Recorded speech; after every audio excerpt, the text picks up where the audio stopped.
Okay, it's 6:15 p.m. on the 20th of May, here for the May meeting of the River Valley Parks and Recreation District Board of Directors. Sorry about the delay. We had some technical issues, but we are here. We'll start with comments from the general public. We have two members from the public here. Would either of you like to make a comment? Good job. Anyone online? Nope. If there's no, okay. All right, I'll close public comments and go on to the minutes from April. Are you guys gonna talk about advisory council? We are, that's item 4. Okay, Yeah. can I make a comment during that period of time since I'm on the advisory council? I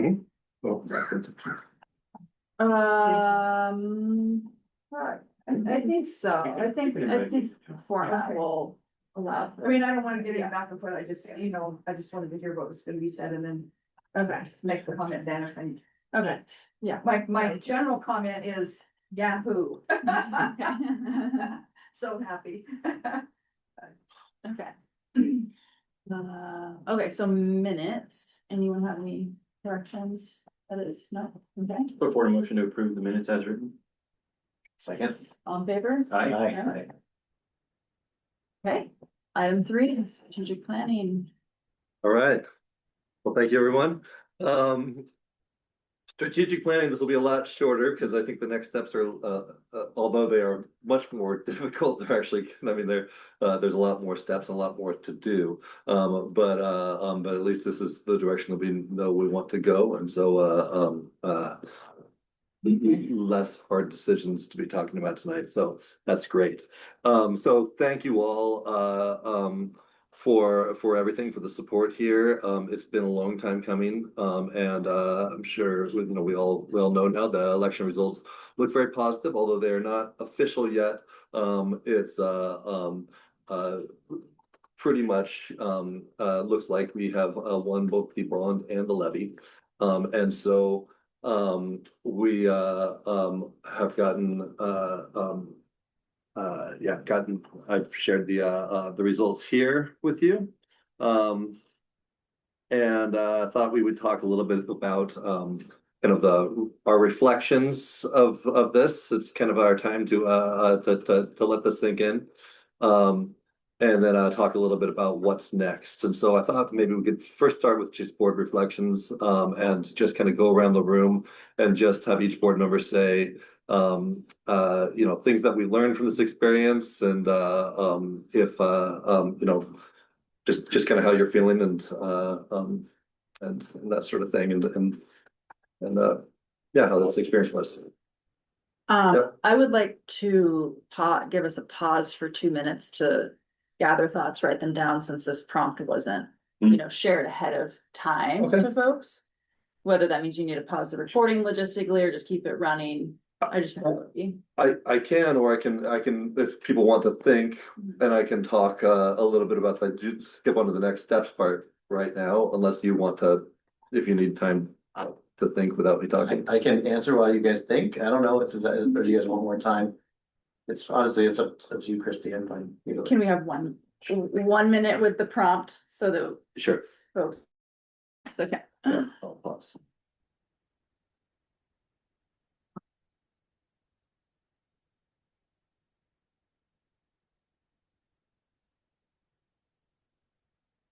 Fine. So I think my optimism was always there. I think the online focus, I think that was especially powerful in getting this across the finish line. I think that there were 2 awesome things that happened. One was not just the kind of official responses, and when I say official, I mean like foundation folks with a formal relationship to the yes vote effort. We started to see a lot of organic responses that were supportive, and I thought that was hugely powerful. I thought the statewide tax referendum was going to be more of an anchor than it was. I think that there could have been a outpouring of kind of just new is bad, and let's get rid of everybody and everything. That didn't happen. And I think and one thing I did want to say was the second mailer was awesome. I thought that when I got that, I was like, it struck the right balance between advocacy and information, and I just thought that was really cool. Thanks, I Thank you. made that. I know. I wanted to say that in the meeting and I was afraid I was, and yeah, so I think that there was a lot of very positive things, and all of that is effort and time by people. So, thank you all. I just, really all it boils down to me, when I reflect on it, is just the shared burden that was just across the board by everybody.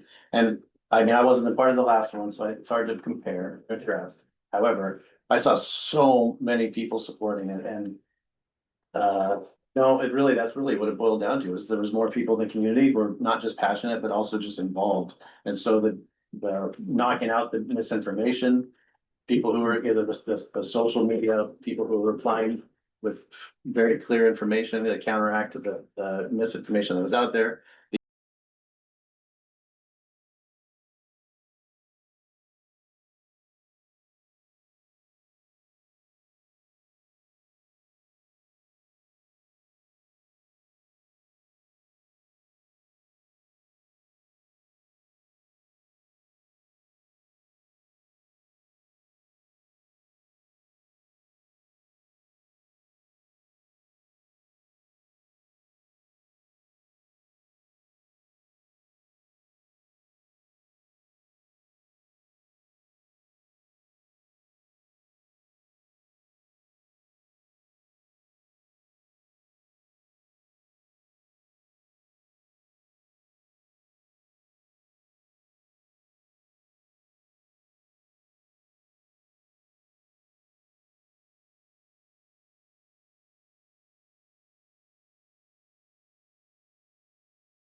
Felt like that was a little bit different this go around. I don't know all the things that contributed to it. Clearly, I mean, the influx of support, it can't be discredited in any way. It just discounted. I think that's the word I really wanted. Effort and time, as was said. Expertise. There were so many people that came in from so many different angles to like share that expertise and create that organic nature and grassroots. I mean, we worked our tails off the first go around.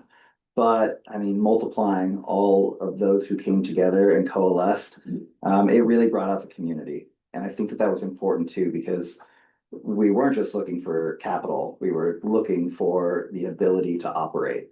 And people wanted that to continue, and the time was right. And there were a lot of things I took out of, different demographics that we checked in with all the way up to the very last second. Things that I want to do to continue to make sure that the entirety of the district and the county are represented and they feel like they're a part of everything that we're doing. And I think that is going to be a forever thing, but feeling like the time was right and we get to move forward now and continue to make the rest of that happen feels optimistic. So I'd like to make a note real quick. We did have more technical difficulties, which was when I had to switch computers because this one is still updating right now. My computer was set on mute. And so it wasn't until about midway through you talking, Mike, that I looked down and saw the red light on the meeting owl right here and noticed that it was on mute. So the meeting has been streamed and we do have one attendee online now. But it has been mute up until just about the last minute. When we started the meeting, we asked for public comments. There was no official public comment. Except for just some congratulations from the people in the article or in the audience. And then we've been going around and saying reflections on the meeting, and the meeting minutes will be available online. So just want to put that out there for when this goes on YouTube. Okay. All right, I guess, yeah, some kind of repeats, but I guess I would lead with I think the results really show how much people value the services that Parks and Rec provides. I mean, I would call out community ed, but we don't actually necessarily know that it's specifically community ed that is the reason that the levy did better than the bond. But it's definitely plausible, or in just in general, we can take that, you know, people value the services because that performed even stronger in the bond. Um, that's a positive. I think both the results and like this whole entire process, every piece of it does tell me there is still so much room for improvement, and we have a lot of work to do to keep moving things forward and make things better and learn from things we've experienced and what people are saying. In, you know, things like pricing and access and making sure that everyone feels like this is a place for them, not just the people who are the regular users, that this is a community space that serves everyone, or at least is accessible to everyone. So I think, you know, that's a continual process to work on that. And then definitely echoing what some others have said, it took everyone to make this happen. And some of that was organic and some of it was very strategic too, by a lot of people who, you know, pulled in folks that could help or inspired them to help, and helped them see how important this was and got them on board. And I mean, if we count up the hours of people who helped make this happen in small ways and big ways, I imagine that is a very large number. And I hope that those people will stay engaged, and the people who are skeptical about it will be engaged and help us move forward. I guess those are, I mean, there's lots more we can say. I'm sure we'll do more debriefing, but those are my three. All right, well, thanks, everyone. Oops. Gosh, this is.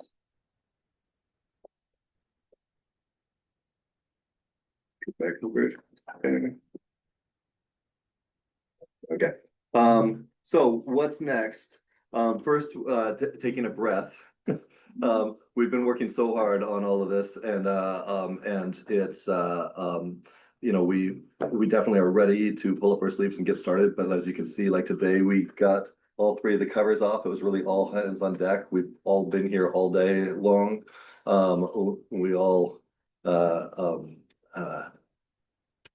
there's just been no rest here. And so now we've got the budget meeting coming up next Tuesday. We are trying to get the budget finished so that it can be published by Friday night. And so this is great. It's the budget that I really wanted to write. So so I'm very happy to be doing that. There's still a lot of work to be done there. And then after we get the budget out, then the next step is getting our RFP out for an owner's representative. We have copies of ones that other agencies recently have used, including Redmond, Oregon.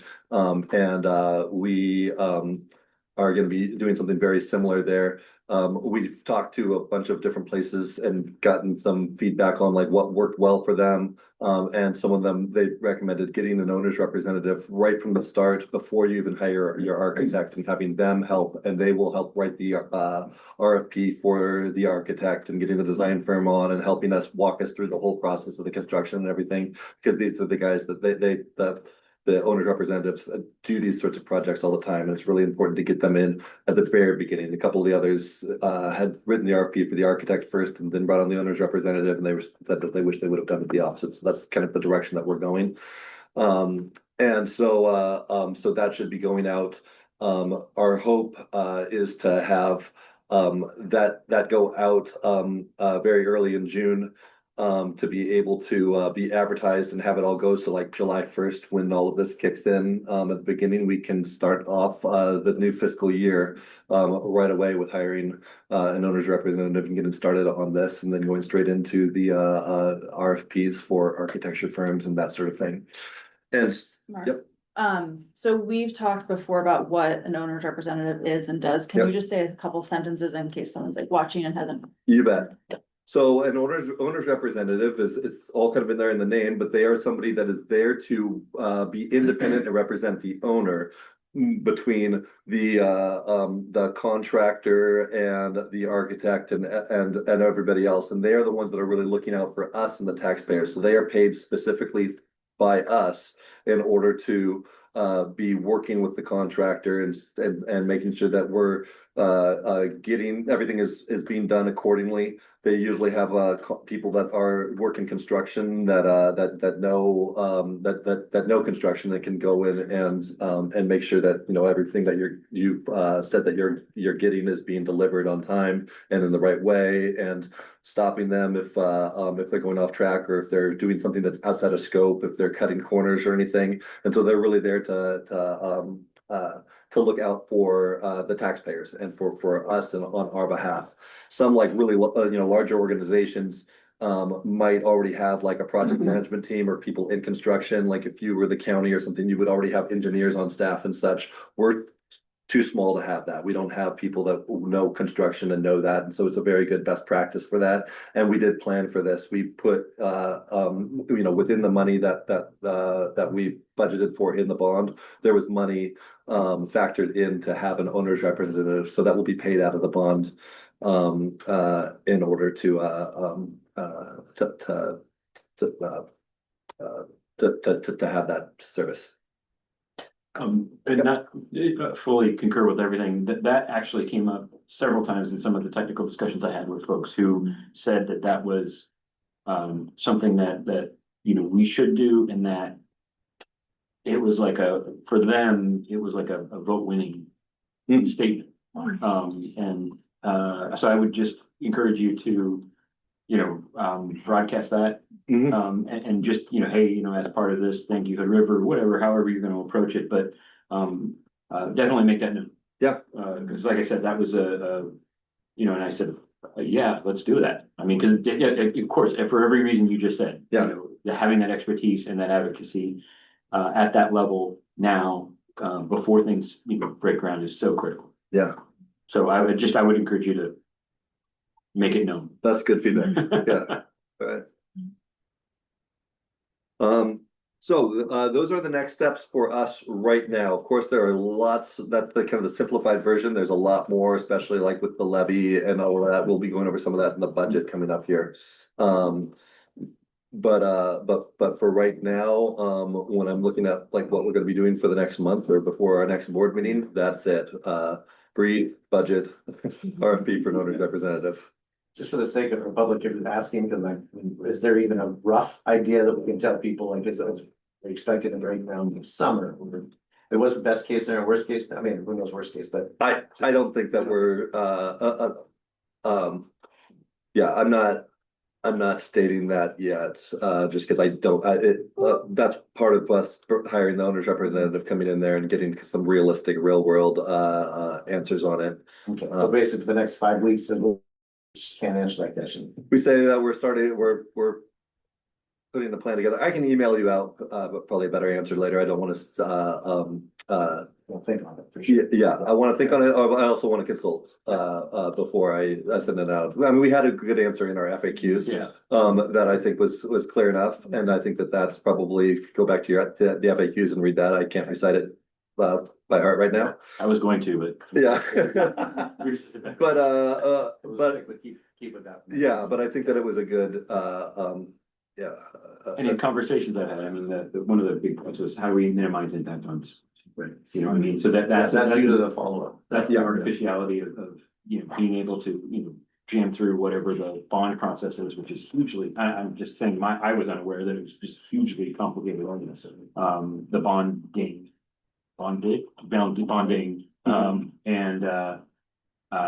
yeah, just that timing.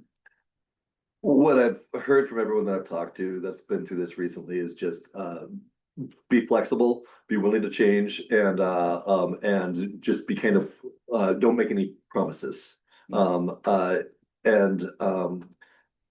think a lot of people know that construction projects are, anyone that's ever done one in their home knows that it doesn't all go perfectly to plan and everything. But I think that as well, as long as we do a lot of the planning up front and everything, and stay on it, I think that we can and manage expectations. That was the other part I was trying to say was without like making promises and saying like, you know, the second we throw out the date, we say we are going to be opening this next summer or whatever, it sticks in people's head and such. And I just don't want to plant that. But what I will say, we can reiterate that we are working hard and trying to make sure that we get it all delivered. I mean, this is, I think, to some of the points of the public trusted us here, but not all the public. This is where we really have to prove ourselves, because remember, this levy is only for 5 years. And the actions that we take right now and how well we pull this off, I think it will tell us whether or not we'll be able to renew the levy in 5 years. And so we are committed to making sure that this goes as smoothly as we possibly can. But I think part of that is also just managing expectations with the public. Okay. Perfect, thank you. All right. We're gonna move on and talk about advisory council, and I'm gonna have Marcy talk a little bit about this as well. And we have Kate right here as well, as the chair of the advisory council, to kind of talk about next steps. And you know, the next meeting for the advisory council is coming up on June 4th. And just, you know, future logistics, how the council will kind of morph or change, and how the board would like to be able to use the advisory council to advise you as a body. So I'll turn it over to Marcy. Well, hi. So the charter for the advisory council says that the advisory council runs on like a fiscal year, and that that advisory council members have an annual approach. So at this next meeting, the charter also says that advisory council members have the ability to state their intention of wanting to reapply or recommit for another year. So looking for just confirmation that in the next week, I'll work with Mike and Kate to discuss kind of a plan, but to basically reach out to advisory council members ahead of this meeting on June 4th, saying, would you like to continue on? And, you know, typically we would probably want to ask some sort of like interest questions, right? And so I'm looking for guidance from you as to what sort of things you might think are important to include in that sort of interest form for people, first of all, who are already on the council and asking if they would like to recommit. And then secondly, we will be sending out a solicitation to the public, right, for members to help fill the advisory council. And so as a reminder, we can have up to 15 members. And so, you know, I'm not sure, based on our numbers now, I'm not sure who wants to continue on, and the kind of the criteria we're looking for as to how to select and choose. So what I'm looking from you all is, do you have feedback on that process as we move into this next round? Well, I think a really important defining point is to clarify if the advisory council is going to become the oversight council, and if so, if it will only be doing oversight for the pool, or if it will continue to also advise on other matters having to do with Parks and Rec. My preference would be, it would be one group, because we have a very limited staff to facilitate these things, but that it would be one group that would have both responsibilities. And whether that means it's a subset that does the oversight because of certain expertise, or whether the whole group does both things. But I would like that group to advise holistically, not just For pool. Yeah, But is that something that's necessary? Like, are we needing that too, or the advisory council, can it just be just the pool? Like, do we need oversight for the levy and for just managing operations? I mean, do we need So, that too? it goes- Or is that- A little bit of both. I mean, I think that the logistics of how it was structured is important because we have a board member present there consistently. And we'll rotate that again, and then there's another board member who showed up. But a lot of the topics for discussion came from what the board was looking at, which may go farther and wider outside of just the pool now. But then there is that dance back and forth. I don't know if Kate will continue to chair, co-chair, the like. But as a board member there representing every time, I had to dance lightly because I did not want to push or do anything that was like, I'm trying to let people know just what I think or what the board is speaking to. We were trying to collect information in so many ways there. And Kate did a great job navigating that and pulling that in. So however that structure goes, especially if we go farther and wider than the pool, I think that'll be important to make sure we're still collecting all that information that the board is seeking in a productive way. So, and just so I can be clear, the bond had language for oversight. Right. not- correct. Right, right. And then the idea is if we broaden that mission just a little bit, we could cover both. And Right. meaning we would cover both parks, rec, And and the so, pool. and as a reminder, the advisory council's original intention was to provide feedback Mhm. to the board broadly about all of the things for Parks and Rec. So, you know, that is why we want a diverse representation and people who are interested in a variety of things, whether it was trail users, park users, rec users, the pool, that sort of thing, you know, in all ages and, you know. But we have a statutory requirement Mhm. for this. Bond oversight. For the oversight. Was that what we were gonna call bond oversight or, I mean, It was, I mean, in the in the bond language, it was oversight committee, I okay, think. and the idea would be this would satisfy that requirement. Well, yes, we must have that. Yes, So yeah, do we yeah. also want to have it serve the more broad purpose that it effectively was before? So that we are getting insights about Mhm. other aspects of the services we provide, because it's not just the pool. But just to That's- clarify Brian's question, he was saying that this would qualify as the oversight committee as well. I think if the board is, Form it, okay. if the board is But I mean, saying, it's true. yes, What this is is how. the duration of like time it. for that? Is it the 25 years of the bond in its entirety, or is it just in the spending of upfront? I'd be in the spending of them. Okay.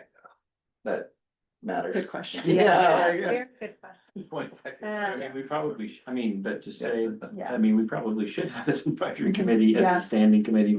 for. Yeah, as long as Yeah.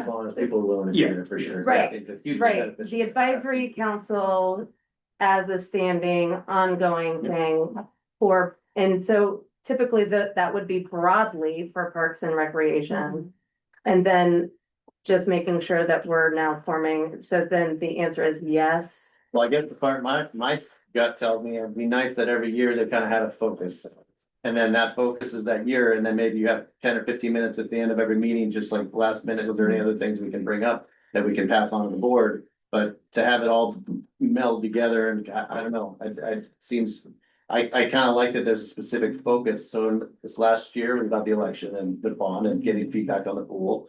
And then this year could be about the oversight aspect of it, but then you also have a little time for people that bring up trails issues or parks issues and stuff too, but I mean, I'd be worried about it getting too muddled. It can go sideways Right. without strong facilitation. I mean, it can, and that can be dissuading to people Mhm. because they signed up for a full year, but they're not necessarily forced to stay committed. And some people did come and go, and if they did not find value or they found that it got too watered down, that was part of what I saw as being problematic with keeping a head count. I mean, I like the idea of having a focus, having explicit focus, like what you're saying.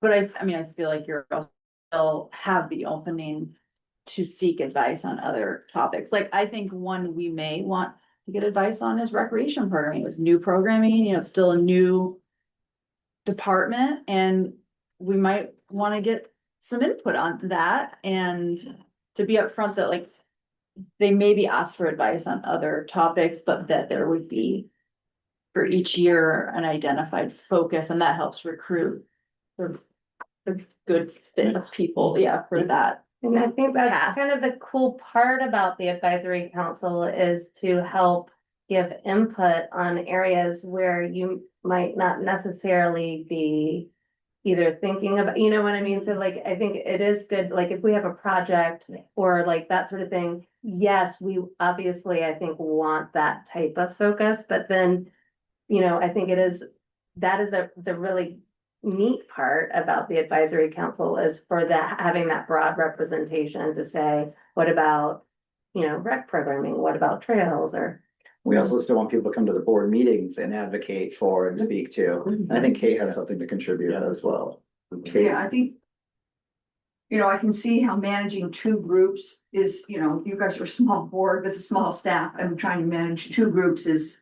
You know, more meetings, more agendas, more, you know, scheduling, and so I can see how that would be difficult, whether it be the oversight committee regarding the bond, and whether we added some levy stuff in there too. Is pretty specific. Because the way I'm thinking about it anyway, it's not saying, you know, you're gonna use this color of blue or that color of blue. If you're gonna paint a wall, it's gonna be the money. Is the money being spent judiciously? I mean, I think that is kind of what the public felt that the oversight committee would be doing anyway. It isn't necessarily, you know, picking a color for a wall or something like that. And some people love to do that kind of stuff, and some people do not like to do that kind of stuff when it comes to the money. And we had, you know, other things like city council, you know, we had people specifically on the budget committee that were super budget oriented. They, you know, worked for a bank before, you know, they did big stuff for their businesses, and they were very attuned to looking at things in budgets and going, what the heck, that just seems way off or whatever. And other people you couldn't see it if it was pointed out to you. And so I think there's kind of some different expertises for those two groups. And from what you're saying, Marcy, you know, the advisory group going forward, you know, 5 years from now, 10 years from now. People have an expertise in looking at those kinds of things, but the money thing is different. So I think looking for people for the oversight part of it. You know, we may go, this advisory group, we've got 12 people now, or 13 people, or however many.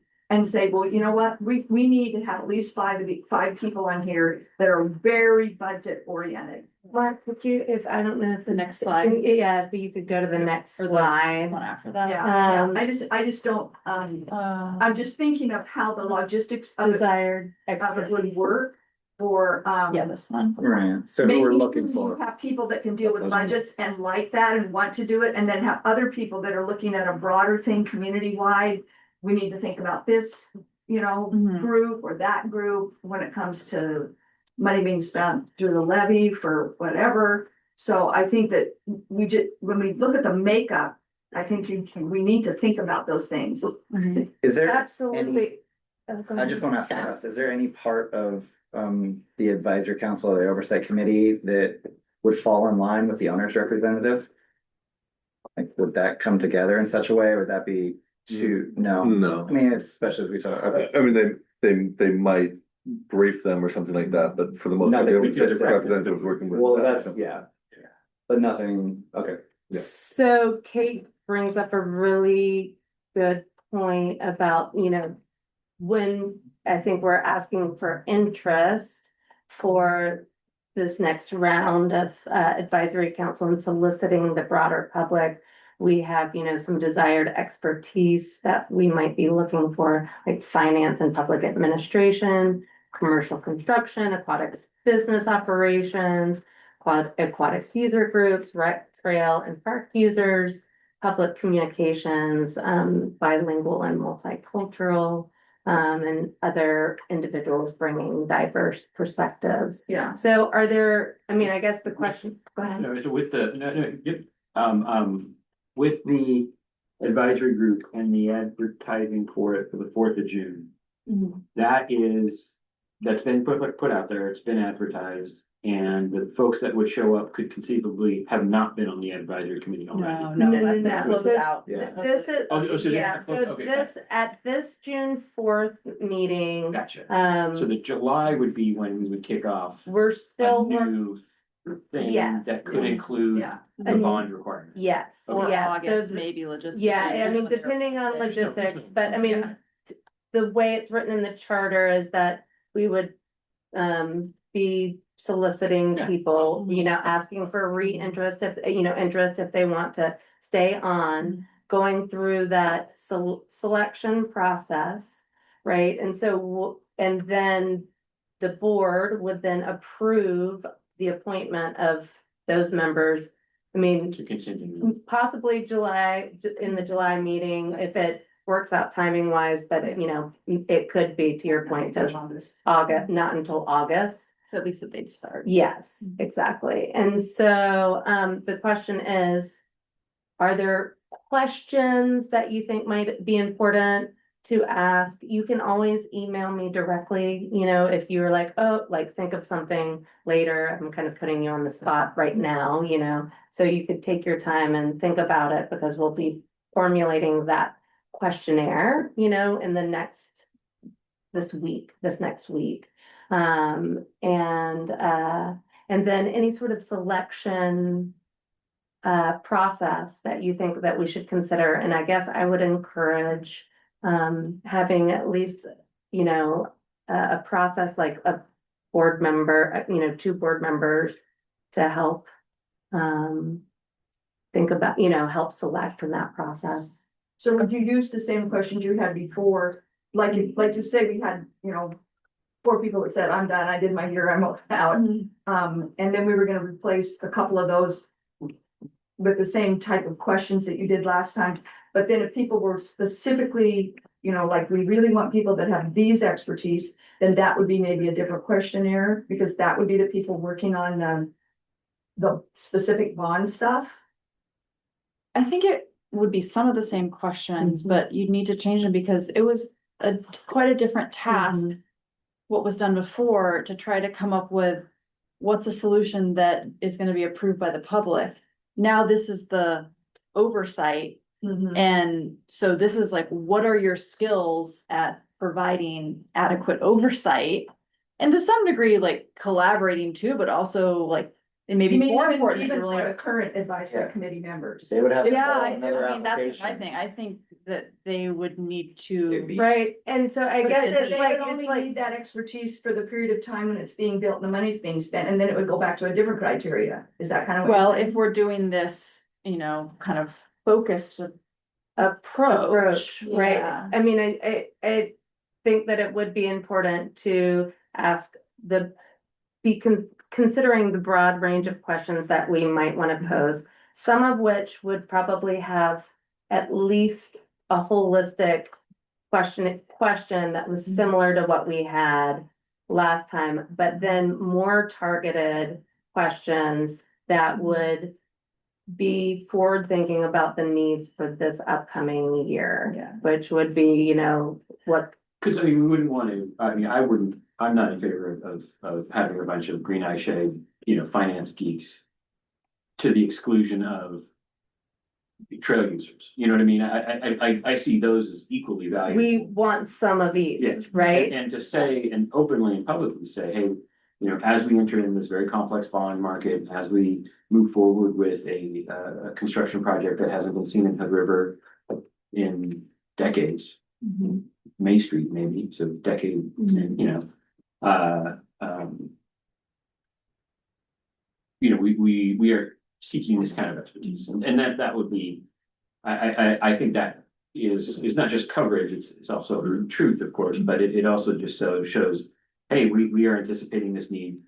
There is a clear, you know, shift in our work now, and that's not, you know, like you said, it's not to pool and what can be approved. It's now, now we're into an implementation phase, but I certainly don't want to lose any of the advisory folks, if they're willing to do the work. Yeah, and And they may I not don't be- know, because I think there may be a lot of people that feel that that wasn't my expertise, I joined for this other reason. Mhm. I think it's important to tell them, like, I mean, I think if you say that this is gonna be our focus, we definitely need the oversight aspect of it. But I'm like, I agree with Brian, I would want laymen on there to who are just community members, who are there oversight, looking right next to the people who are the math, the math whizzes. To look at it, and to see it, so I mean, I think if that is an expectation that you're putting out to the people, look, we welcome you to come back and we want you back if this is what you're willing to do. And that's the oversight stuff and this other, but then it will also open it up to other outside. And it's an 15, outlet, and it's the outlet, because that's the critical piece, because there's a transparency piece, Right, that we still need to have, and that becomes a way to, reach out. right, So, 15 people, that's a big committee, that is a humongous committee. Doing a group of 7 is a challenge. And so 15, if everybody's there talking about everything every time, that's almost unmanageable, actually. I mean, I think it is. If you had 2 subgroups, I'm not saying they wouldn't meet at the same time, or you'd have your main group that would meet, then your subcommittee that would be doing the actual oversight stuff might be 5 people.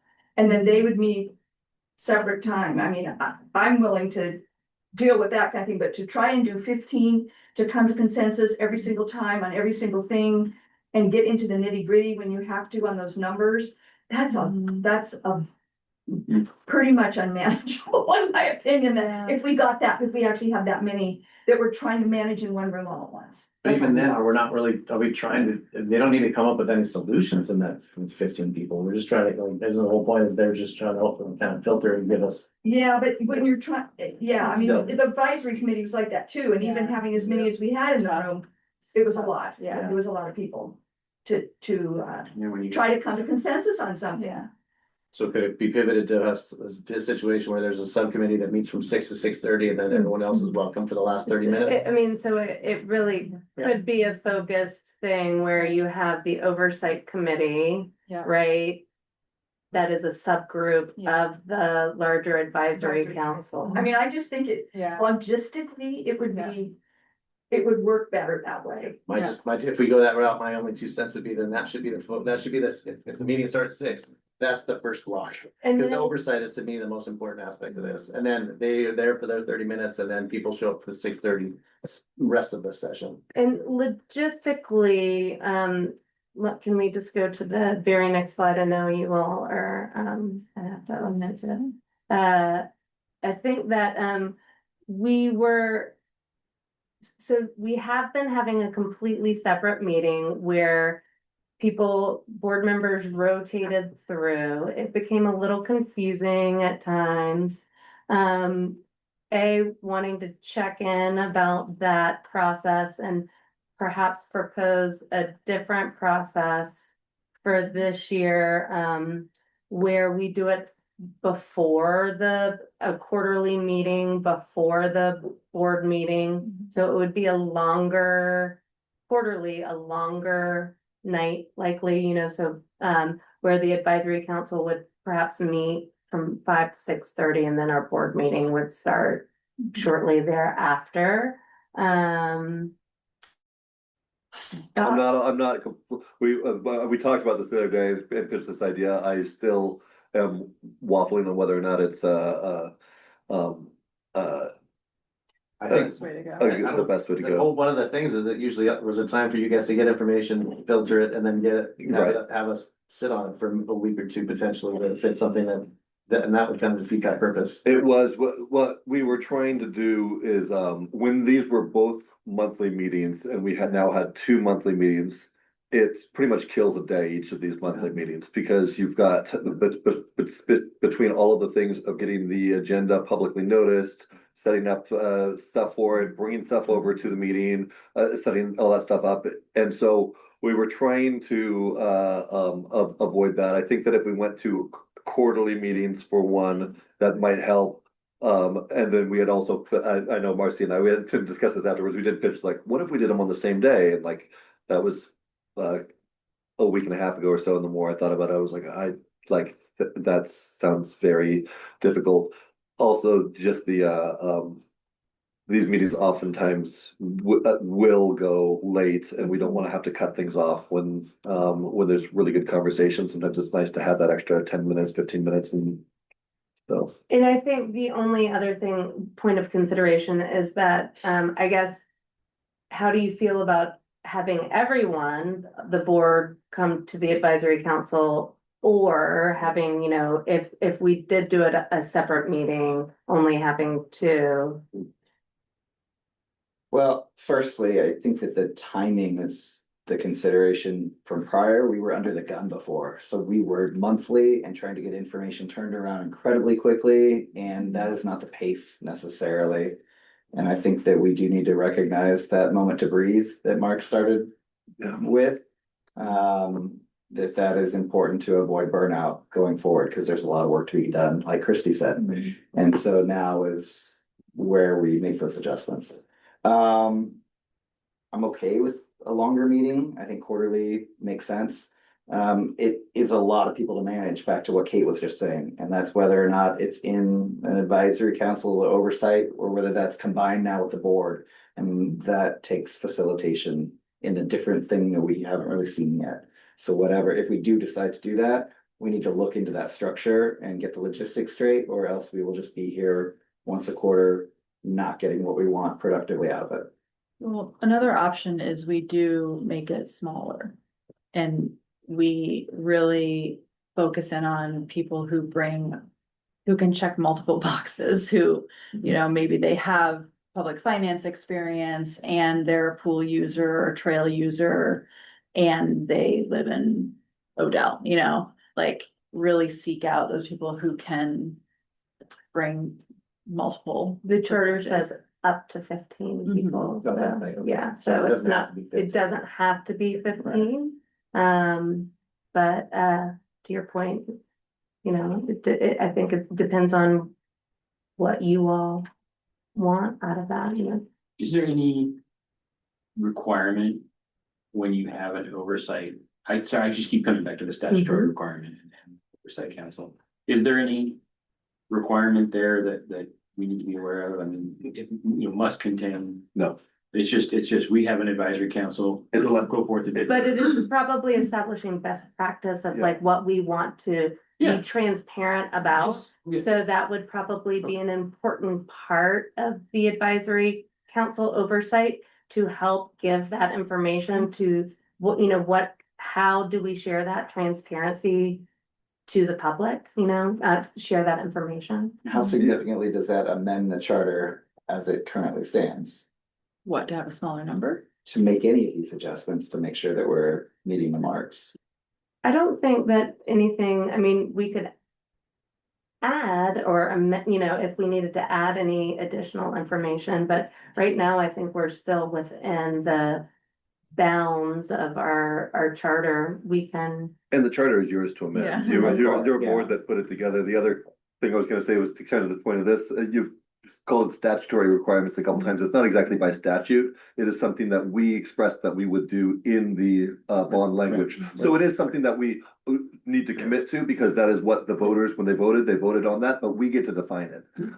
And I've seen this before with like the school district when they were doing their bond process and built May Street and such. They had a group, they did not meet monthly. Okay, and could you tell us just a little bit about like? One time we toured schools in Portland and just saw the different potential bills that we could do. And then otherwise, it was just like once a month meeting for a while, and then it just kind of started paring down as we got closer to the construction, and is really that after we kind of, and then, there's also public meetings that would be, held to show where we've directed things so far. But ultimately, we were there just to kind of make sure everyone was was oversight, I guess. Ultimately, we didn't really have a lot of say. We were just there to just be there and just to make sure that it was all on the up and up. Yeah, and I didn't know there was a monthly time at the very Just for beginning. the first 6 months. or so, Okay, and then- cause I had heard that eventually it was more of just like a, like a Yeah. annual check-in sort of thing when it got to a certain point, or maybe a half It a was definitely year. more, it was more like every 3 months. Or Yeah, so, okay, but so yeah, it close was to definitely quarterly. not monthly, and but Yeah. it was monthly in the first like 6 months or Yeah. so, if I recall. Okay. Years ago, but it was about that. Yeah. But yeah, But then you had open houses or something. yeah, that was also, yeah. So After that that, the public could come and see what and was give going some on. feedback before Mhm. before the architects had drawn plans, and then, yeah, then. Oh, and If before we- they started digging even. Yeah, I mean, I mean, so kind of like what we already did the last time around for the election. We kind of, after the bond had passed, that's when they actually did all the stuff, and then they did the legwork and what they are. Follow-up legwork with the architects and looking at plans and looking at things that kind of finalized. But ultimately, it was the superintendent and the board that really made all the final decisions. Yeah, It wasn't any of us. And really, our opinion, whether things were blue or gray or whatever. I mean, it was just taken, but it wasn't always listened to. It was kind of very much like the advisory council. It's like, well, some was listened to and some couldn't be, but so. I think my point there is that the school district, when they put all that together, they defined what it was. Yeah. And set it all up, so it's not as such, that it's a statutory thing, it is something that we can kind of figure out how we put it together there. Yeah. And, but I appreciate that feedback, I'd forgotten that you were on that. And I think it's just a good point of like, this is our opportunity to get feedback, Yeah. right? And part of that transparency process. And, so it's a real opportunity and how you want to have that going forward, we can make it happen. And so anyways, maybe you can put some thought into it and feel free to email me or give me a call. And I'm happy to start working on that, and then I can email Mike and Kate. I'd like to go back to the list of desired expertise because we didn't explicitly talk about that and see if there's anything you all missed or should be, reduced in number or increased. These numbers are based on an idea of 16 people, so if it were smaller, obviously they need to be different, but they also could be kind of a double counting. You could have someone who, fills They could multiple check buckets. multiple Yeah, boxes, yeah, 15 people is fine. It's just 15 people in one meeting yeah. is not Yeah. great. Right. That's, and whether you have them all on the same day and you have, 7 people in this meeting and then another 8 come in and 2 stay over from that group into this group.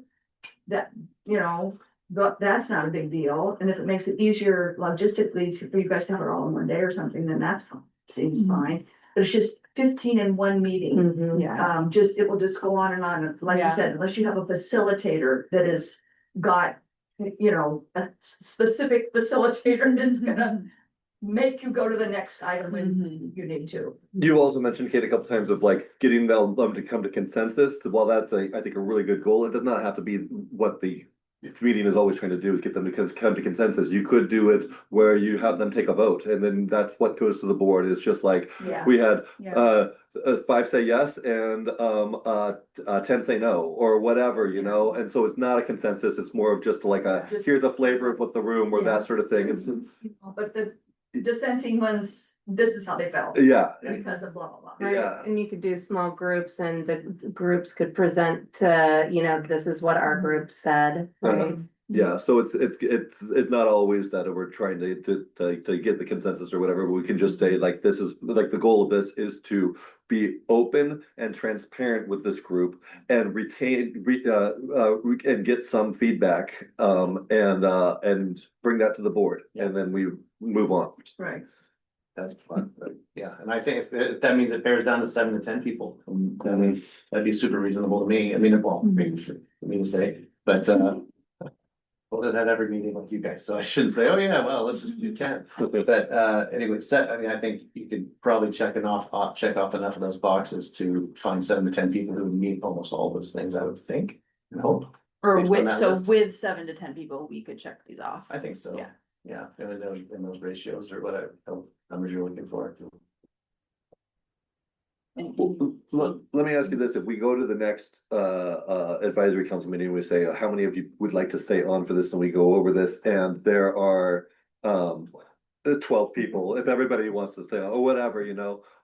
Do we just take that group, or how does the board feel? Does the board want to review the people that said they would go on, and we would get back to them? Do we want to just take whoever says that they want to come back again? Do we want to, when, like, that's kind of the direction that we need here going into this next meeting, is how do we handle this? Yeah, the job will change, yeah. The job changes now. Yeah, Mhm. so The job will be we different. re-interview. So if you Right. guys say there's, Like, right. they are. I've never, in the committees that I've been involved with. If you're on for a year, you're on for a year, not longer.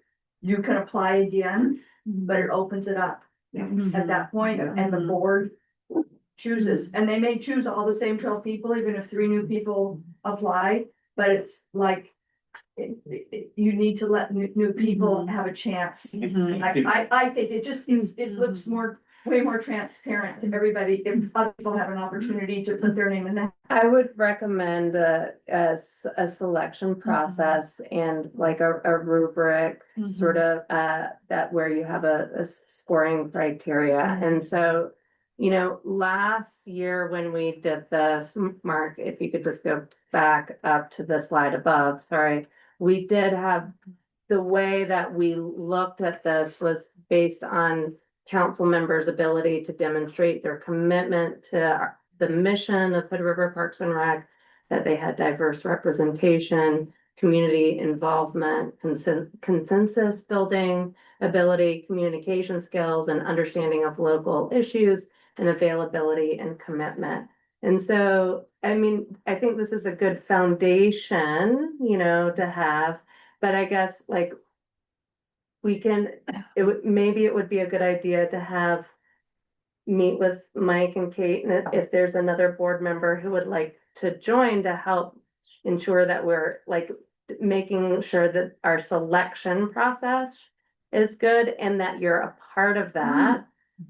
If the whole board would like to be a part of that, that's fine too. But I would say like at minimum, it would be great if we had 2 board members volunteer to help with that selection process.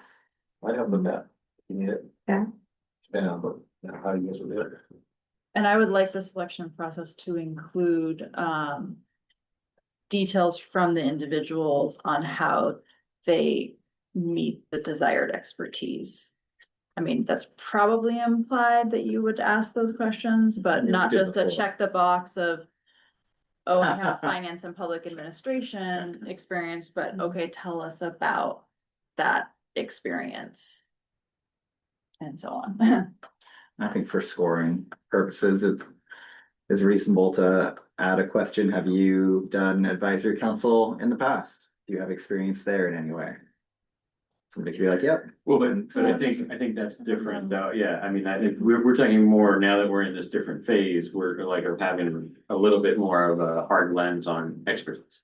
And specifically expertise related to public finance and expenditures and construction. Agree, but to Jace's layman point, I also think that anybody who is pretty close on the line there and has also done advisory in the past, like that brings a continuity, which can also help out the new groups come together better. Yeah, I think one of the things, this is a shift. Yeah. I mean, we're closing the door on one, opening the door on the new. The new is going to need to be a little bit more, skills based, rather than. For really- this year. And For then- this year. Yeah, maybe, yeah, in next year. Yeah, not in perpetuity, but yeah. And to me, them being on the previous advisory council matters because of that detail, but also based on how engaged were they in that process, because there was a range of how engaged folks were, and so, I mean, I would have a preference for those who were more engaged. For them to What do you mean? return. Does that give you guys So a direction? I think so. So I'm hearing Jace is happy to help volunteer in the selection process. I can work on getting some questions together How would you like me to share those questions out to the board? What You are can we? share them, but they can't. They Well, can't. Go to- Split things up, like maybe I could help with that and you help with the Sure. selection process. Sure, yeah, Maybe you help. with maybe, the yeah, questions that'd be as well. Yeah. great. So, yeah, divvy up. So Mike and Jace help with the selection. Brian and Christy can help with the questions. Mhm. Okay, great, wonderful. And then talking about the Oh, yeah. agenda for the June Oh, 4th. so, the agenda for the June 4th,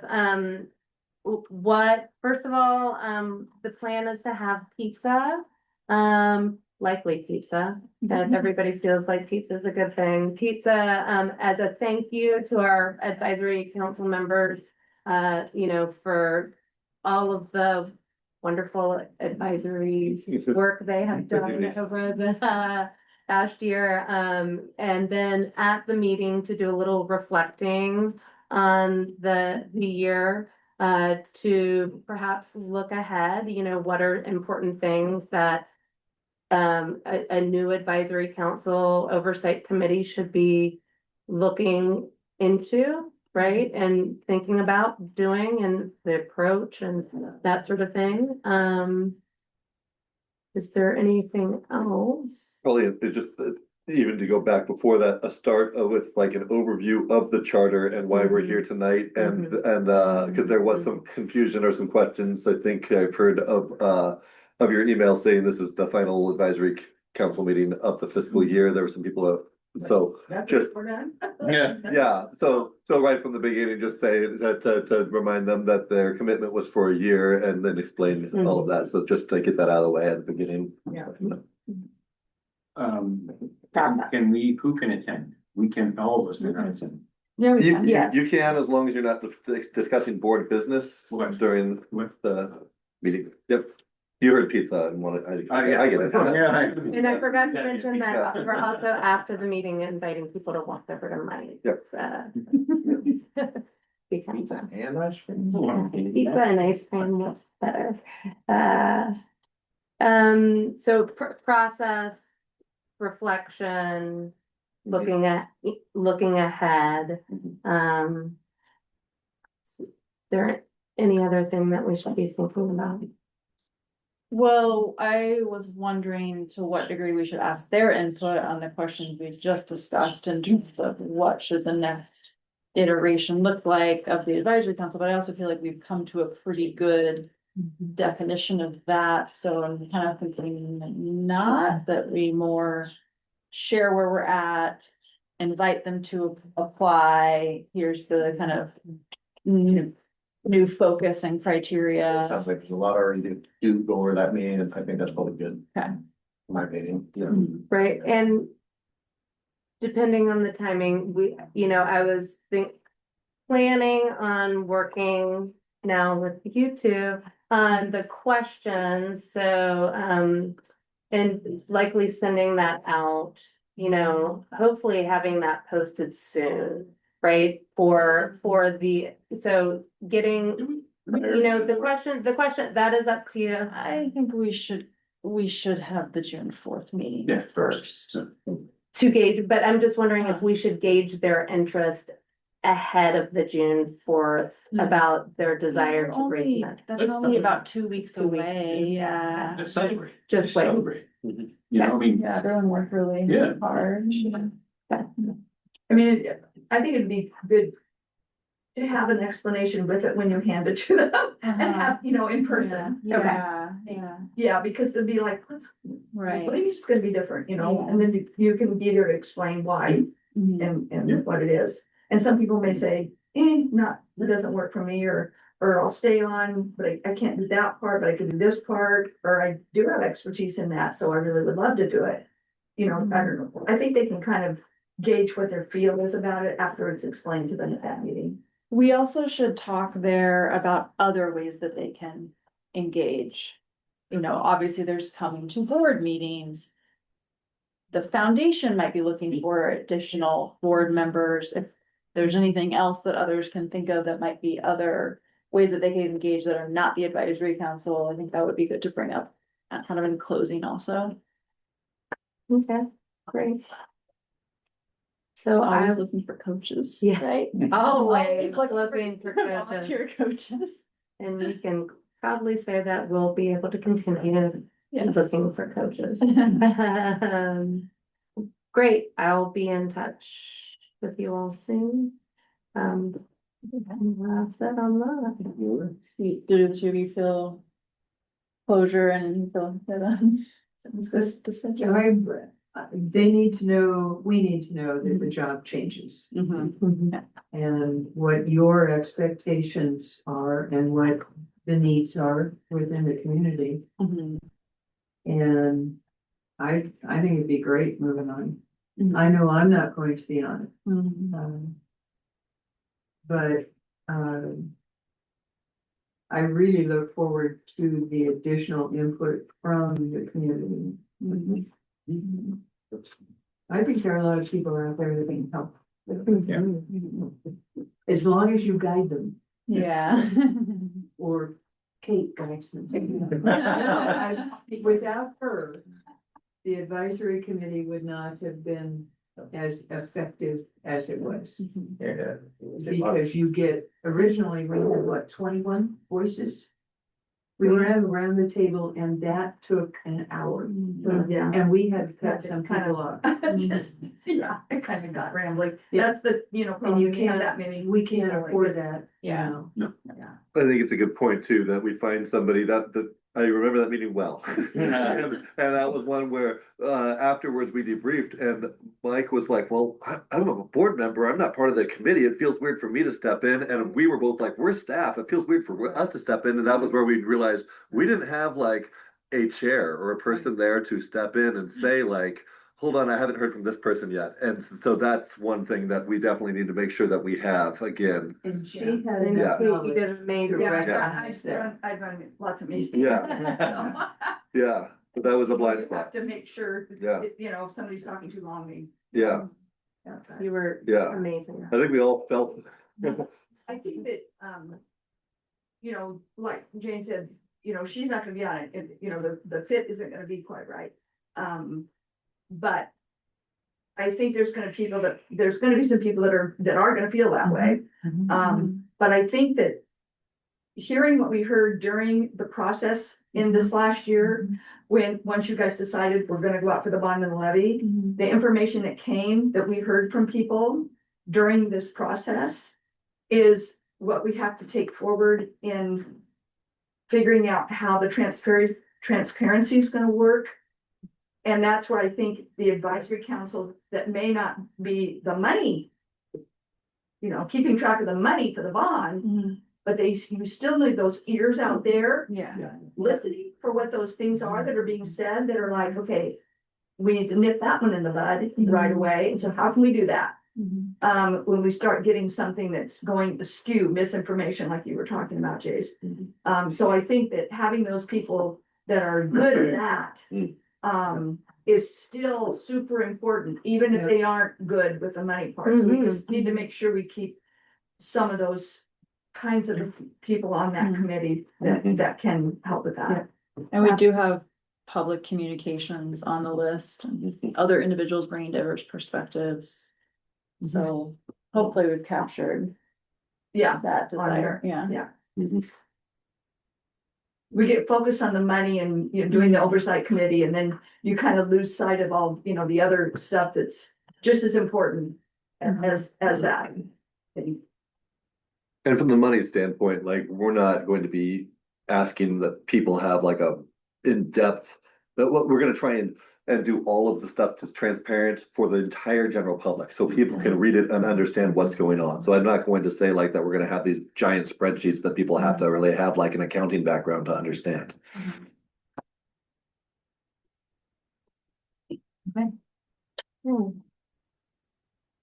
All right, well, we'll move on then. The next thing we have on the agenda was, we were looking for some guidance, on June 15th. We mentioned this in the last board meeting. We are going to be moving forward with our new pricing structure.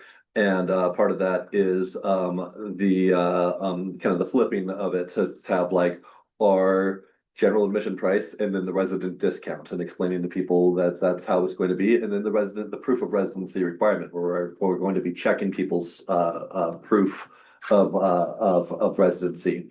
And so there were we talked about it with staff, and Christy helped kind of put together some stuff here, and then I brought it to Ally and Marcy, and they sat down and kind of went from it like a kind of a front desk perspective of, I am a 15-year-old lifeguards working at the front desk, and there are and I'm having to implement this. What are the sort of things that we're having to deal with here? And we just wanted to check some assumptions and just kind of run through how this is going to work, how we're kind of rolling things out, and then get a little bit of feedback from the board on how they would like us to handle certain situations and such. So I'll turn it over to you. So a couple of things. So right now, so we have a new software registration system called Kaizen. And right now, it's running great. First of all, customers are really excited because they can go online,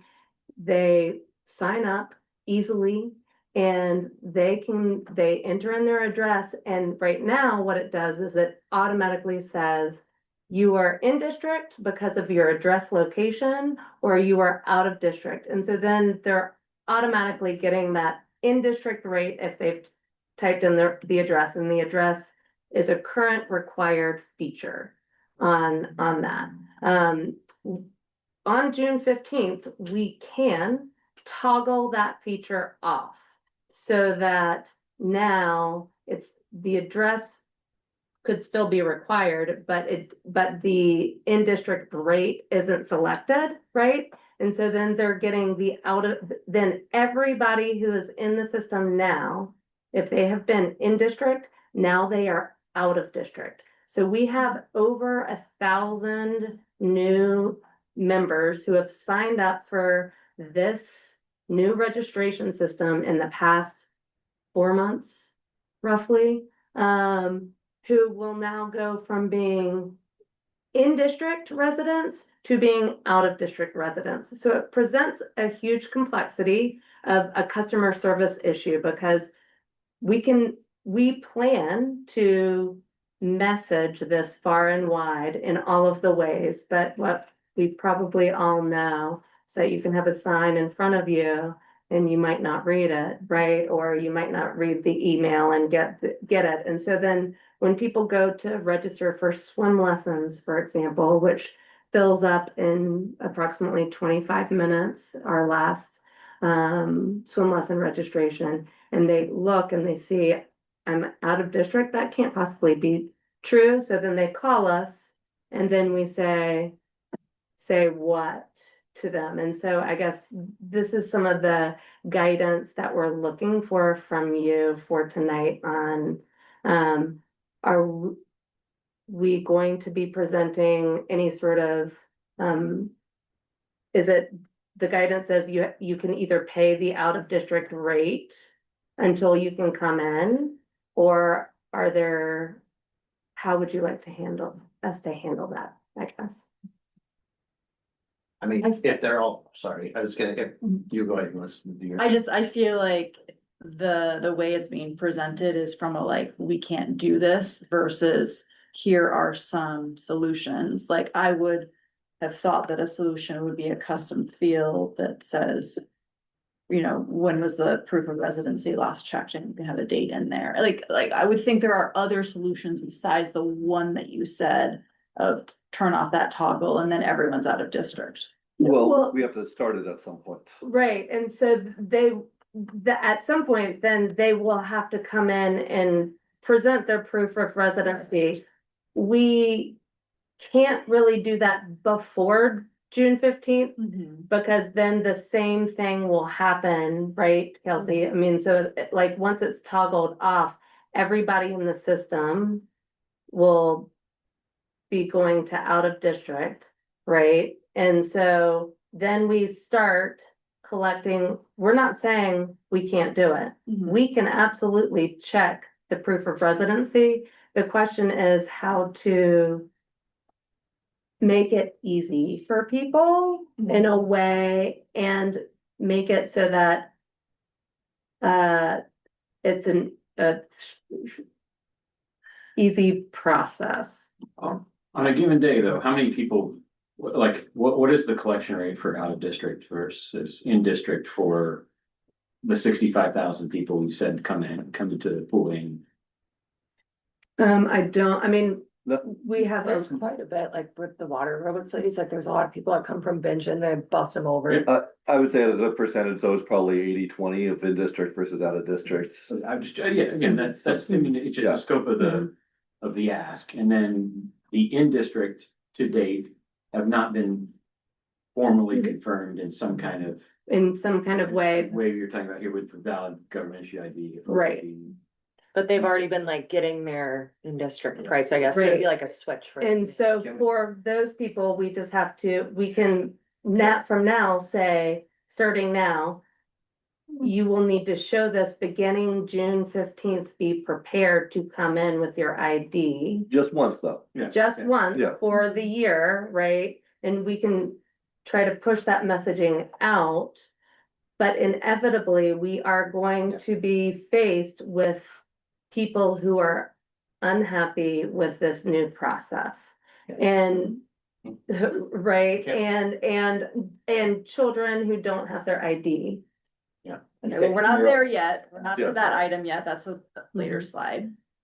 So can't we just send a message out to everybody, say, look, June 15th, this is happening. Yeah.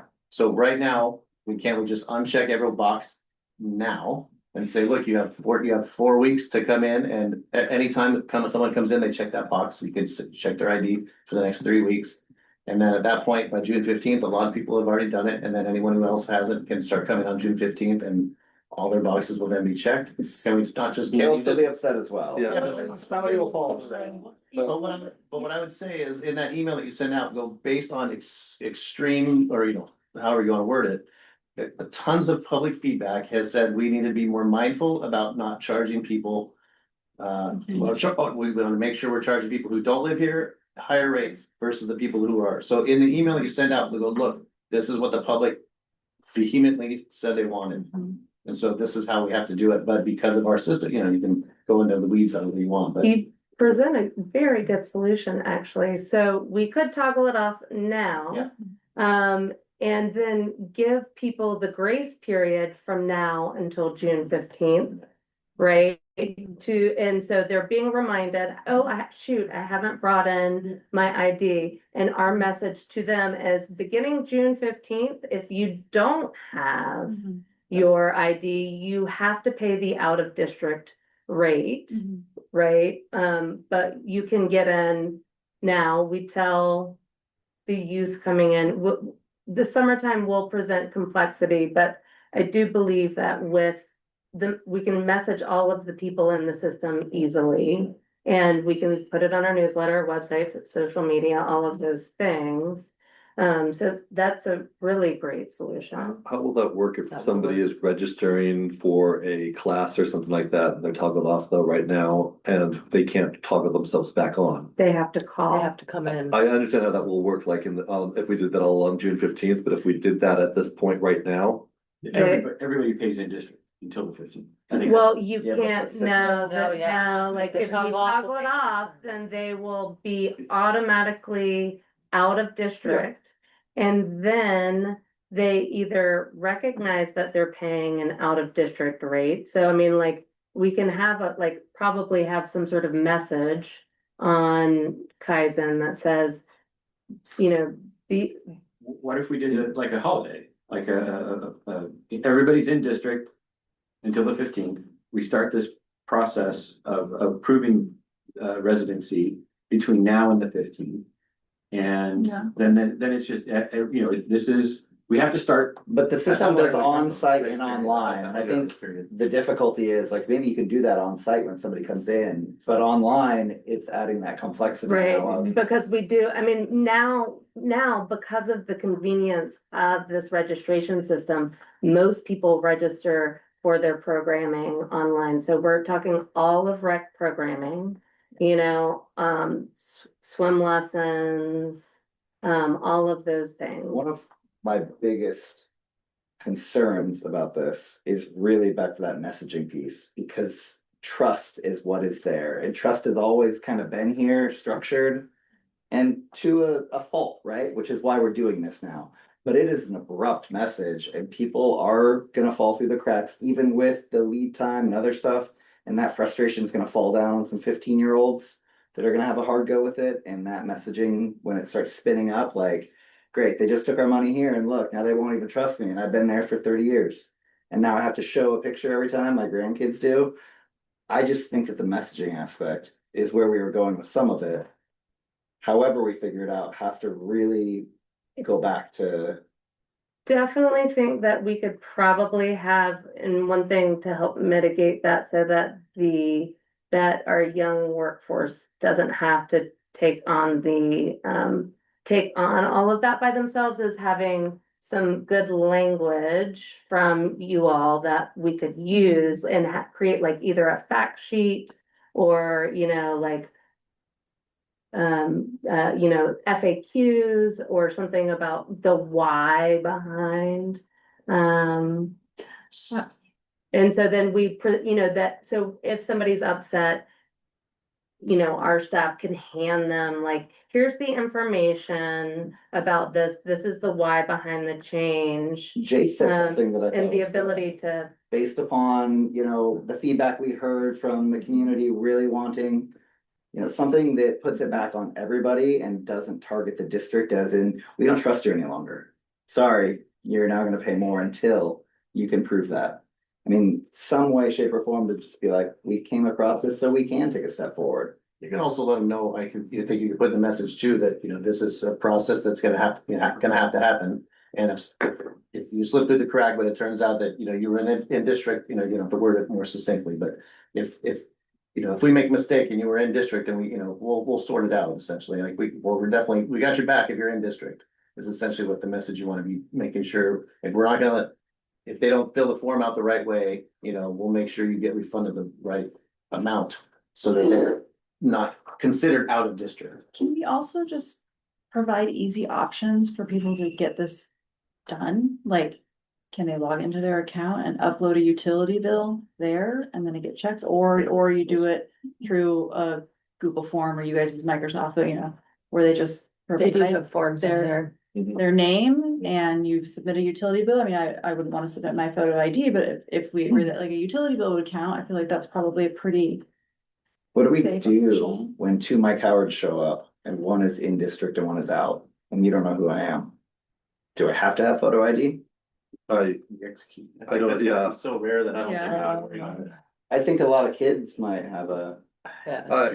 Yeah, we're not checking photo ID every single time. I I mean, would think so. right now, we already have this where people come in and do their punch cards and they just tell it, oftentimes they'll just say what their name is. Although now we're doing the scanning and things like the new software, but for years we've had people just pop in and say, hey, it's I could say any name. I mean, it's. And I trust you.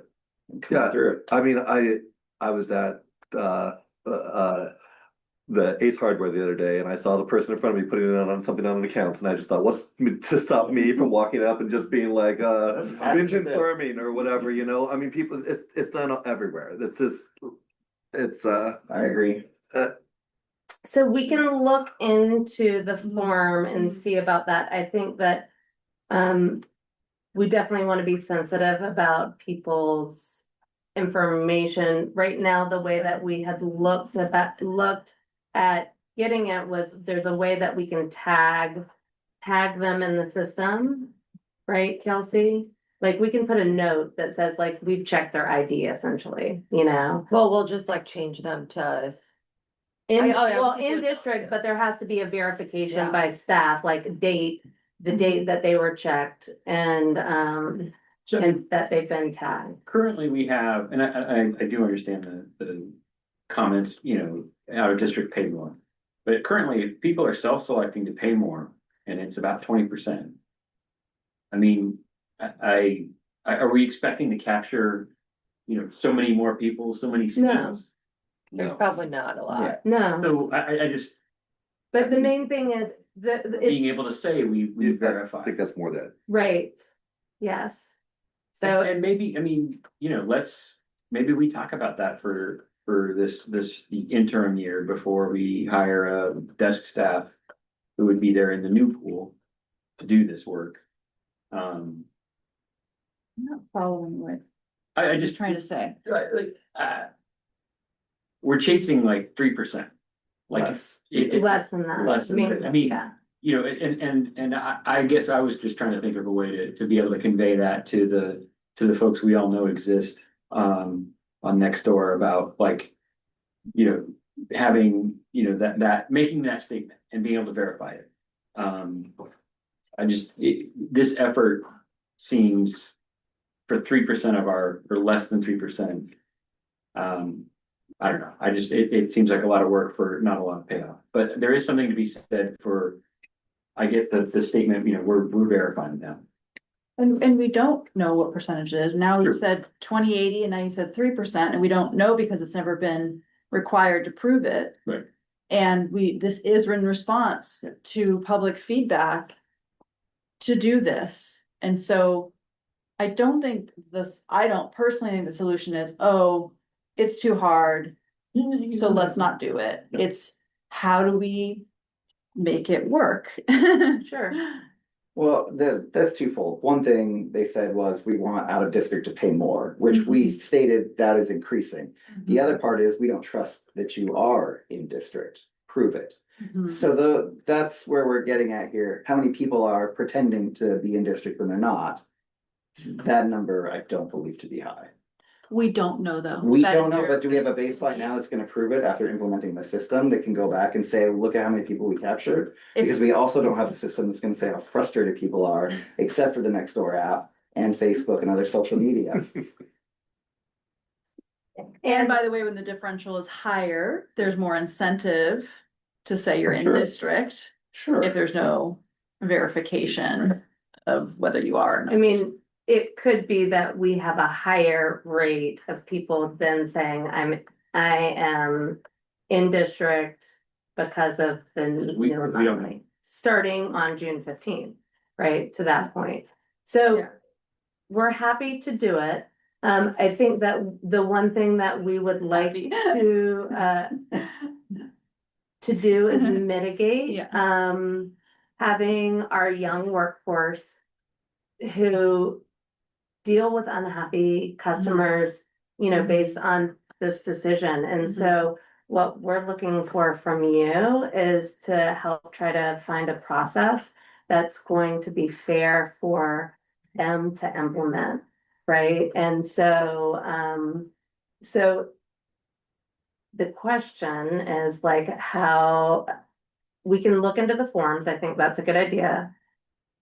I think it's a good idea that we think about the toggling now and announcing that very soon and saying you need to change, come in and Yeah, if they're in district, it should be a short drive, relatively, so that between now and June 15th.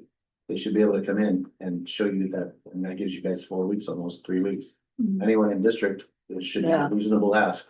That's the whole point, is they're in And it's district. before swim lessons come up, because Right. that was the pain point, was like Ally was saying, was like, someone calls and then they drive here and it's already built, someone's already else has got it, Yeah, but but it's swim- good that if we will- give them time. swim lessons actually will all be completely registered before June 15th. the Sorry, what? implementation The- will happen for the second round of summer. The second round of swim lessons, which won't be until like, what month? Will the Like, registration come out on that? Within the next month. I mean, so like the first round is. It'll come out soon, but First round comes out soon, right? I know, but the other one won't, it won't be on June 15th. That will be after, some, yeah. yeah. I guess I'm not entirely sure on the going live early. How that's different than going live on the 15th, because people will still have to toggle. They'll still have to come in and show their, If they're ready. I mean, it just can seem like it's moving it up to a sooner date before we've had a chance to put all the news out. It's just before the rates have gone up, which is just the general fund rates. Because there's still people that are registering for summer camps and things like that, that will now, lose that ability to do that, and then they're gonna have to be coming in right now. But those could be a phone call though, right? Didn't we, then say that those people could call in and figure out that problem? Or is that, Well, I don't understand that if they are able to call in and toggle it at this point.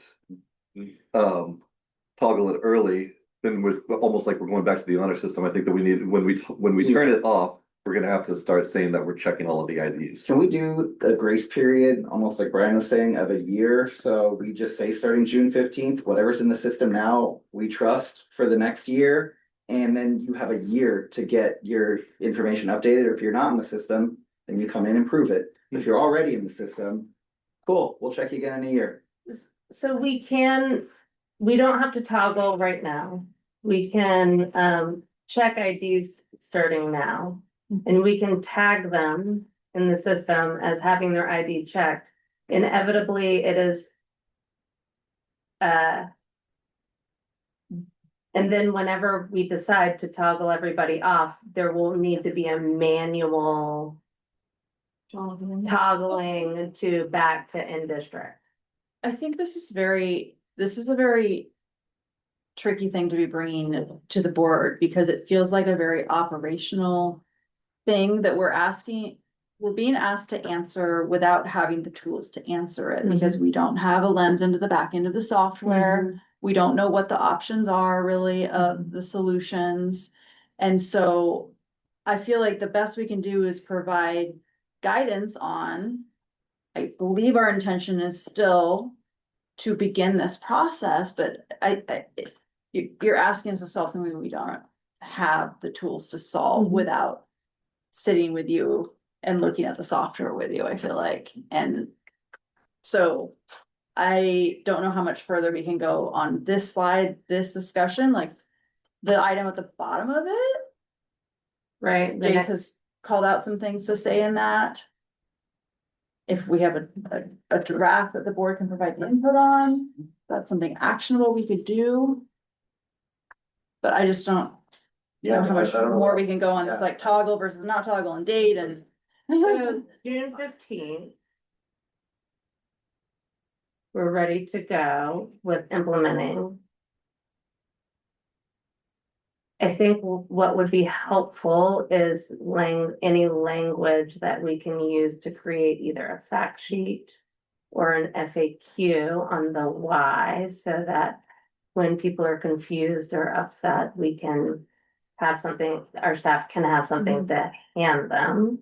And that we can have on our website. And we can, send out kind of like the state, I would think of it as like either a statement or a.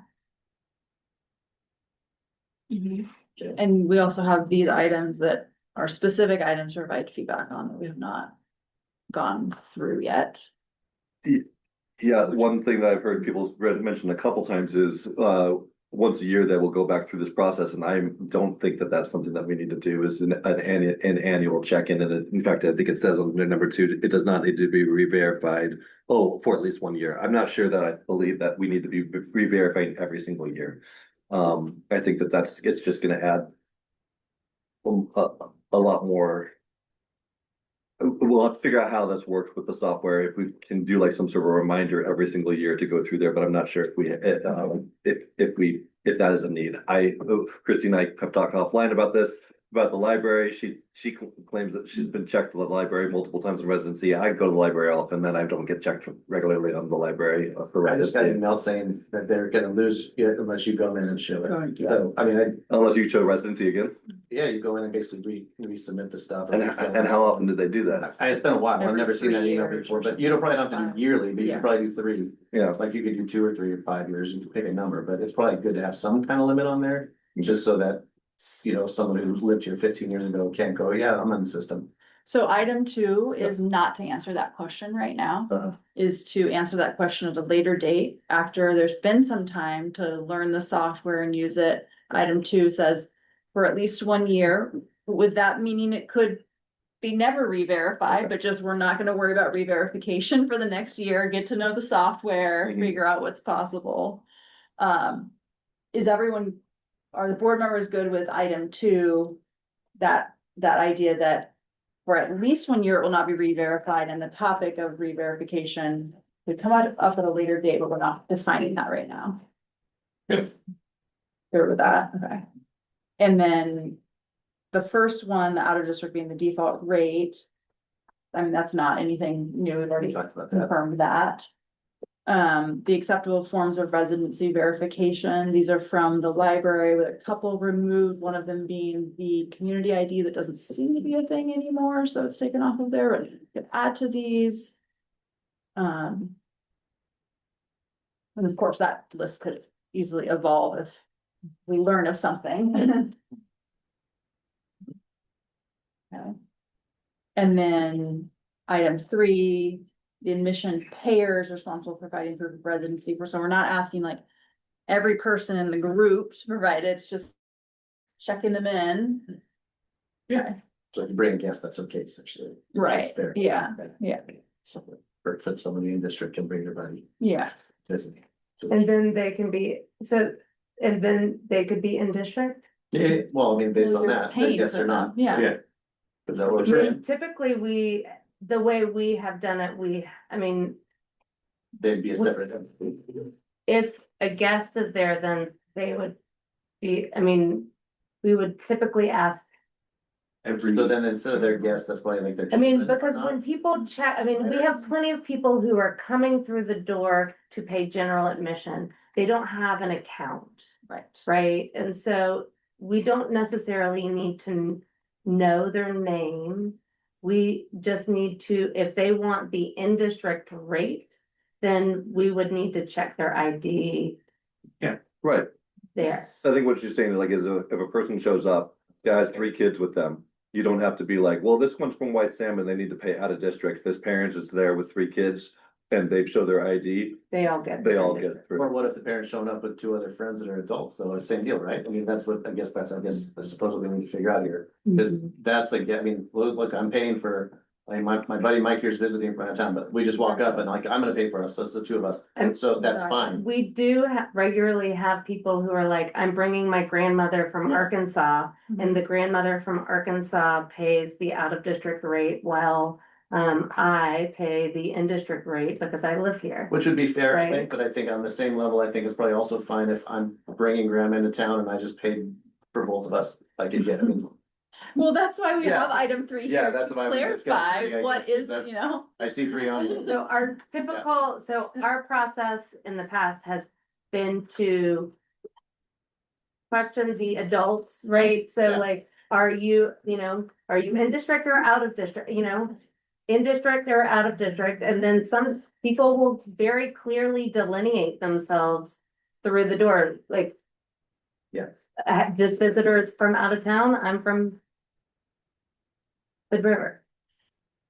So should that be reworded, any adult or, is responsible for providing proof of residency, that's what It's we gotta figure Whatever out. Right. feels appropriate for defining it, just because it's been one way. I mean, that's not been my experience. When I came in a few weeks ago with my friend from Olympia and her daughter, and I paid for all of us to come in. Yeah. We paid the industry rate for all of us to come in.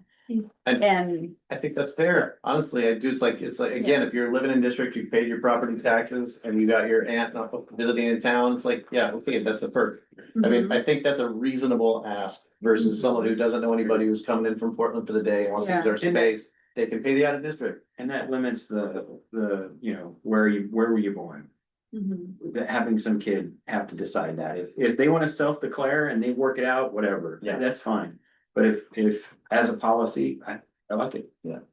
I think it's So fair. the payer is providing proof of residency, so. Yeah, so they're all with me. Yeah. Or whatever, Yeah. right? You say, Mhm. okay, cool. That person lived in Hood River, that's a Hood River resident, they Mhm. paid their share, Mhm. and then this is, their 20% break. For Yeah, coming to and use the then tool. residents get to share this great place Yeah. with their visitors. 100%, I Mhm. agree, that should be reasonable. I like it. Okay, but those tourists Yeah. are coming on their own. If I don't. Yeah. We're gonna get that. Okay. Until the water aerobics, people are all using one account every day. Oh. Put it on my account, I'll pay you later. Hmm. And We can bring that. Yeah. Lordy. I'm not saying Water Oaks people do that. This is up to you. When you have to train the front desk to do some of this stuff. I have some great tips on some ways to de-escalate things, so I'll get those to you, Marcy. Great, thank you. Part of being a 16-year-old too is working with a Yeah. public, dealing with those things and learning. Yeah. So that's also part of it. I don't know. We've all been there. Yeah, Yeah. So- it's totally intimidating for a 15-year-old, but I've just got I've got some pretty good ideas and. You know, maybe they'd even wanna do some group role playing a little bit and Mhm. they can see how some of these things will work, so I'm happy to help you with that. Right, yeah. That'd be great, thank See you you. guys. Thank you. Okay, Okay, and then some non-ordinary, are you ready to go through these or there are? Oh, no, I mean, in district, I mean, that's, I don't think, Yeah, just, If it just kids. if the kid shows up with cash, no parent, they aren't in the registration system. Again, I don't have problems with kids getting into the pool and paying the district rate. I,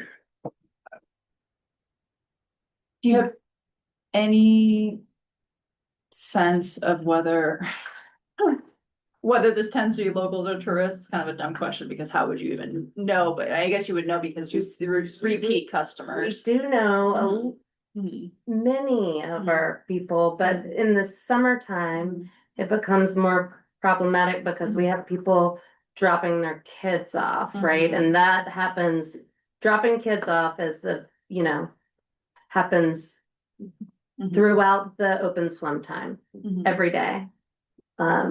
And so the question is, how, how would you like us to approach that? Mhm. And they don't carry their school ID during the summer. No. Or ever, if they have a wallet. Right. I mean, we do, our protocol has been, do you live Mhm. in, I mean, if I recall, if I've been in the Dells and like, it doesn't matter if you're a kid or not, you gotta pay out of district unless you're not. So Yeah. I feel like Default. by default, a kid should have to pay out of district unless they're in the system. And if a mom or dad is gonna just drop their kid off at school, which is totally fine, but they can come in and the one time, set up their account. Mhm. Or go online and set up their account or Mhm. show their ID, whatever. So I think kids by default without ID should be out of district and. so I guess the question is, what does setting up the account mean? So then Why does they they, come in and say, look, I'm. so then they would have to have like a 10-time punch card? So No, the, isn't that, don't you, once you're in the system, aren't you just in the system? I thought you guys. I mean, the I one time feel you like set up just one residency. pool. yeah, pass is so the like thing, you're people not, like, can just, vaccinated.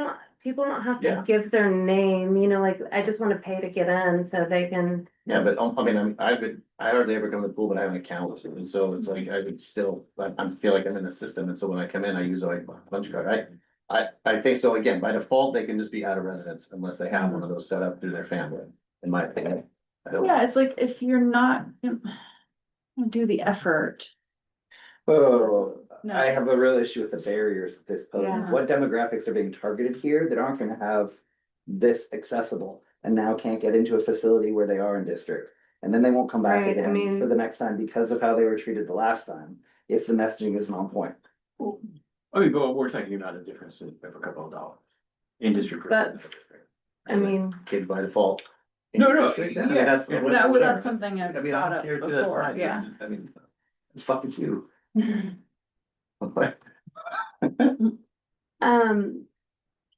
So you would like us to have all children be out of district by default? Well, I just said the opposite. No, he Yeah, it just should said be the the opposite. I opposite. said, if everyone feels like it should be the other way, then let's go the other way. But and I'm fine with that too. So if we're just gonna by default have all kids be in district. And you think, and that's gonna resolve the issue, then let's go with that. Are kids under 18? Are kids middle school or below? Yeah, when you show their ID, Are they- so again, they it's like- less than Unless they 6 feet say, tall? hey, I live in White Salmon, then they can be like, okay, I gotta kids measure your probably not height. gonna lie, cause they're not gonna think about the pricing, like. Typically, we do, I mean, our staff in the past has been trained to ask people where they live. So, I mean, that can continue to be the standard, right? And then that does help self-select youth to the appropriate category. The question is, are we okay? Are you okay with us doing that? So youth, so what we're saying now is you don't have to prove identification or prove residency. Proving residency is for adults, but kids will still pay the in-district or out-of-district rate, but they don't have to actually prove the residency. I'm still figuring out, honestly, I feel like maybe I'm misguided here, but I just feel like we're spending so much time on this, that it's just, why is this for us? This seems like this is totally, again, operational stuff, like, why are we debating this? The only reason I see is because the strategy. Good of- question.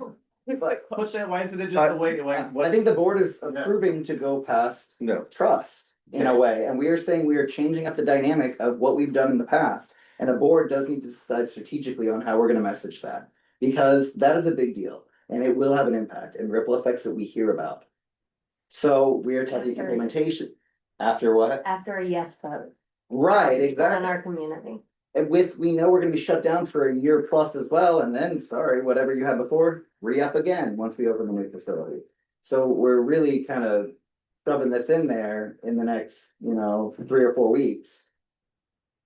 And we haven't figured out how to say it yet, or how stringent we're gonna be about it, and what the impact will be at the end of it. But trust is what I keep getting to, and the barriers. And it I is, don't want barriers for anybody, especially in this short window, with all the goodwill we already have moving forward. So is your staff recommendation on this item? The kid one, the kid with no parent. To continue the current approach, is that your recommendation? my recommendation would be to say, where do you live? Mhm. And that is the question, not do you live in Hood River, because that is giving an answer that we don't want to assume. The question is, where do you live? Mhm. And they give the answer, and then we say, great, you get the in-district rate or you get the out-of-district rate. And then they're prepared to, That sounds Yeah, good. I'm comfortable with that for children. I mean, I'm comfortable with you guys making the judgment call on most of these things. Honestly, that's what. well, I think first of all, we were actually asked, Christie asked if we could bring this to the board, because she thought the board did want to weigh in on these individual things here. But as I'm going through this process, we are finding out that as we throw out these answers, we're getting 4 different answers for stuff. And so I think that it's that point where if staff assumes, and I appreciate the trust of you trusting us to do this, we don't want to implement this whole thing June 15th and have it come out and then have board members coming in and saying, I just got a phone call from a friend that said they had to check ID and that you guys are making turning the kids away or something like that, and we didn't check. So I think that is a kind of a good gut check just to make sure that we are that the board has signed off on this, because like we mentioned in the FAQ, when people want, part of our stuff for the 15-year-olds to say, if the people are asking, is we do want to have something to be able to hand them that says this was a board decision. The board, that came with feedback from the public, that the public had said that they wanted to make sure that people are paying their, out of district people that are not paying taxes into here are paying their share. But we, if we are putting your name on it and we're saying that this is coming from the board, I think that the board, that's why this is something that we're all kind of talking about here. So, I know this is a difficult process. The thing is, these I limited it to 4 things here because when we were talking about it, there are hundreds of scenarios, and we could play Captain What If all night, and we're not going to do that. But these are pretty regular scenarios that are happening here, and they will be happening all in one day on the first day. So, and, quite frankly, for a while, Yeah. and we think probably, by fall, we should have that, but we're entering into our busiest time at the pool specifically, but then we also haven't even really touched on, recreation and just like the online registration, too, right? And how to kind of handle those things. And it's just, we want people to be happy and we don't want to make people upset by this process. So it is, it should be as long as they're coming in, but it's, you know, taking off the Band-Aid right now, that's the hard part, right? And so it's just how to make it so that the message is clear and that we have some guidelines for things like swim lesson registration or, you know, online registration, that sort of thing. And we have a lot of people to make happy, like we have the patrons to make happy, but we also have the property taxpayers to make happy, and there's a lot of overlap there, but they're not all I keep, the same. I keep You can- I keep losing that just because I, you know, like and that's absolutely valid. I just, they frustrate me and piss me off, and that's not a good place to be. So, Mhm. I understand. Can we do the swim lesson one last? 'Cause I think that's probably the hardest Mhm. one. Mhm. And then, okay, so if an out of district resident brings in district children, like a grandparent, so how is that handled currently? So typically we would say, hi, where do you live? And then the grandma might say, these kids live in Hood River, but I live in Arkansas. And so then we charge those two different rates. And actually, that would work with what we've already said, right? Because we said kids. Essentially, if they're drop-ins, their honor system, it is okay for kids. To But not the adults would need to prove. prove So their. then, sounds like we've answered that one. Mhm. Okay. That one feels pretty. And then a person who attests that they are in district but have no documentation. So I guess this would end up being then now an adult who attests they are in district, because for kids, we've already answered that.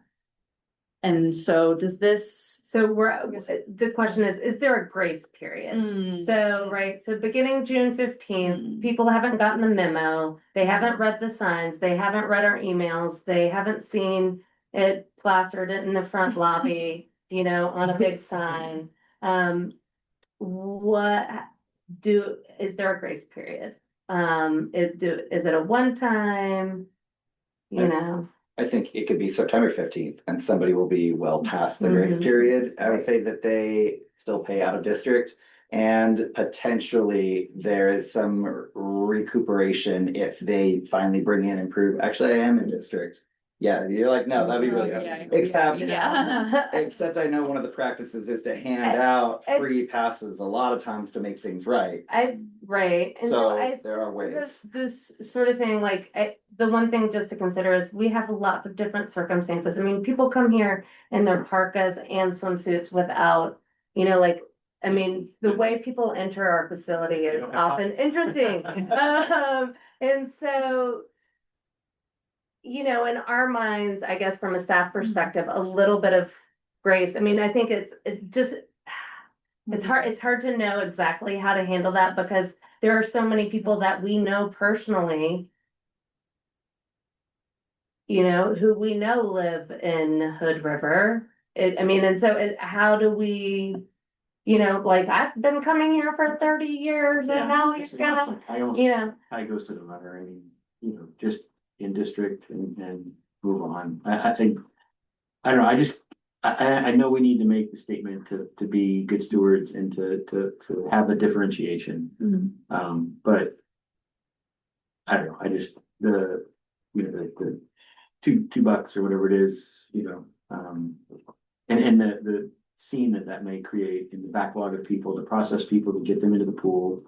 You know, there's a line of 10 people, like, oh, I have no pockets. I literally have no pockets in wherever I'm showing up in. And I mean, that will happen. And I live in, you know, the river. I guess I just don't have a problem with. But I know that that's not the default right now. The default is out of this, improvement. I just think from the board perspective, what I would say is, I feel like you guys, there should be at least enough idea that, well, I won't speak for everybody, but it seems like we're all very much for out of district people should charge more in general, as long as you're sure they're out of district people. In district people, we want to make sure we're not punishing them for living here. And so we want to make sure they get the benefit of using the space. That's really, in my opinion, I feel like that's the direction. Yep. The rest is up to you guys. I don't, all these little intricacy what ifs, I trust that you guys know how to handle people on a day-to-day level and be reasonable with it. And yes, you're gonna drop the ball sometimes. Some people are gonna sneak in the door, some people, and then whatever. Honestly, I think that's what I don't wanna, I just feel like we spent so much time talking about all these what ifs, and it's like, ultimately, you know our direction. I say, I trust you guys to make those judgment calls. I also know that if the ball gets, like I said, the ball gets dropped once in a while, it does. I will say that I have always liked the honor system here because I think that it is the most customer friendly thing to do. Yeah. I have seen the people that have argued against the honor system and said that people are lying to get in and everything. I don't think that it's that big. I know that we don't know that for sure. But I've liked that, and I would like to continue to be able to give our staff the autonomy to, if they've got a difficult situation, just to be like, you know what, okay, and just let them in and forget about the $2. I just want to let the board know though, and like that is my preference and my direction. And if the board turns and says, no, actually, what we want you to do is take a hard line and really check IDs, and we really want to be able to say to these people on social media that are saying, I heard somebody sneak in, that we say, no, that's impossible, because we have a hard and fast rule that you understand that like that we understand what your direction is. And so if you are okay with us still having a kind of a customer service focus, we will not say that it is now an honor system. We are still checking IDs, but if something gets pushed and we get elevated, we give the staff the autonomy to make the decision to say, this isn't worth it, let the person through. Then I would appreciate that. And if we do that, then I think that from there, we can make the call to try and figure out how to make this work. The last thing I'll say on this is not some unique thing. This is done in rec centers across the country. The majority of rec centers do this. And so we'll figure it out. We're smart people. We've got the software. We've got the ability to do this, and we'll get it all done. And we understand that this is a change. It's fine. We're able to do it, but we're still just, for the most part, are going to be trying to not be pissing off people that just voted for this, and to really be friendly about this. And so I think that we've got enough now. We've beat this dead horse. And I think that we can we've got what we need to move forward and make this work. Agreed, Marcy? Great, yes. All right. I mean, I guess the only thing is I'm going to create a fact sheet or a letter. Would anyone like to read it over to make sure that it is representative of your voice? Because it will say this is a board decision, right? Based on feedback. Based from the on public. feedback, right? And so I don't want it to be something that you don't feel like is representative. You know, I want it to be what you feel like represents. Can we, I'm wondering if we can like send your feedback like we did for the HR manual, or if this gets to, and like if you send it to us and we just send you our feedback. If you send it to me, That, I also trust your language. We gave you the direction. We are on the same page. right, and if one like- person wants to look it over, or, you know, I mean, I think that that's. If one of you is like, sure, I'd be happy Yeah. to look that over, that would be great. Sure, I'll send it to you, Jace. Thank you. Great, that way it So just, it's it- shared- it- a that- shared load for sure. yes, Mhm. takes it off, but, you know, make sure that it's coming from you. That'd be great, thank you. Yeah, sorry. Okay, finance report.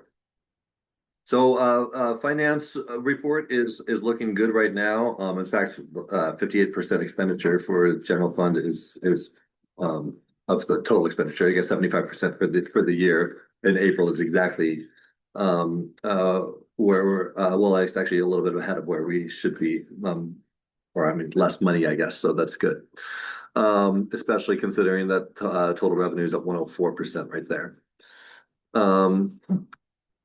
Recreation funds, the ending fund balance continues to tick down a little bit there, but at $92,000, we're expecting that to end somewhere around $65,000 or so at the end of the year. With the levy passing last night, that should be great. That we'll have that extra revenue per year right there. We'll still have to figure out what that means there, but we're figuring out the budget, and you'll see more of that on next Tuesday. Improvement, oh no, this is system development charge fund. Improvements here. is, yeah, it's springtime, so we're starting to see, more money coming in. There was actually a huge jump there in the inside, urban growth boundaries, so that makes sense. There's usually a lot of building permits that are coming through at this time of year. And so, that was great to see. And to see that we've already hit our budgets now with the outside urban growth boundary is fantastic as well. So that's good news. The SDC fund this whole year has been really, every time I see it, it's been stressing me out a little bit. So it's nice to see that coming in.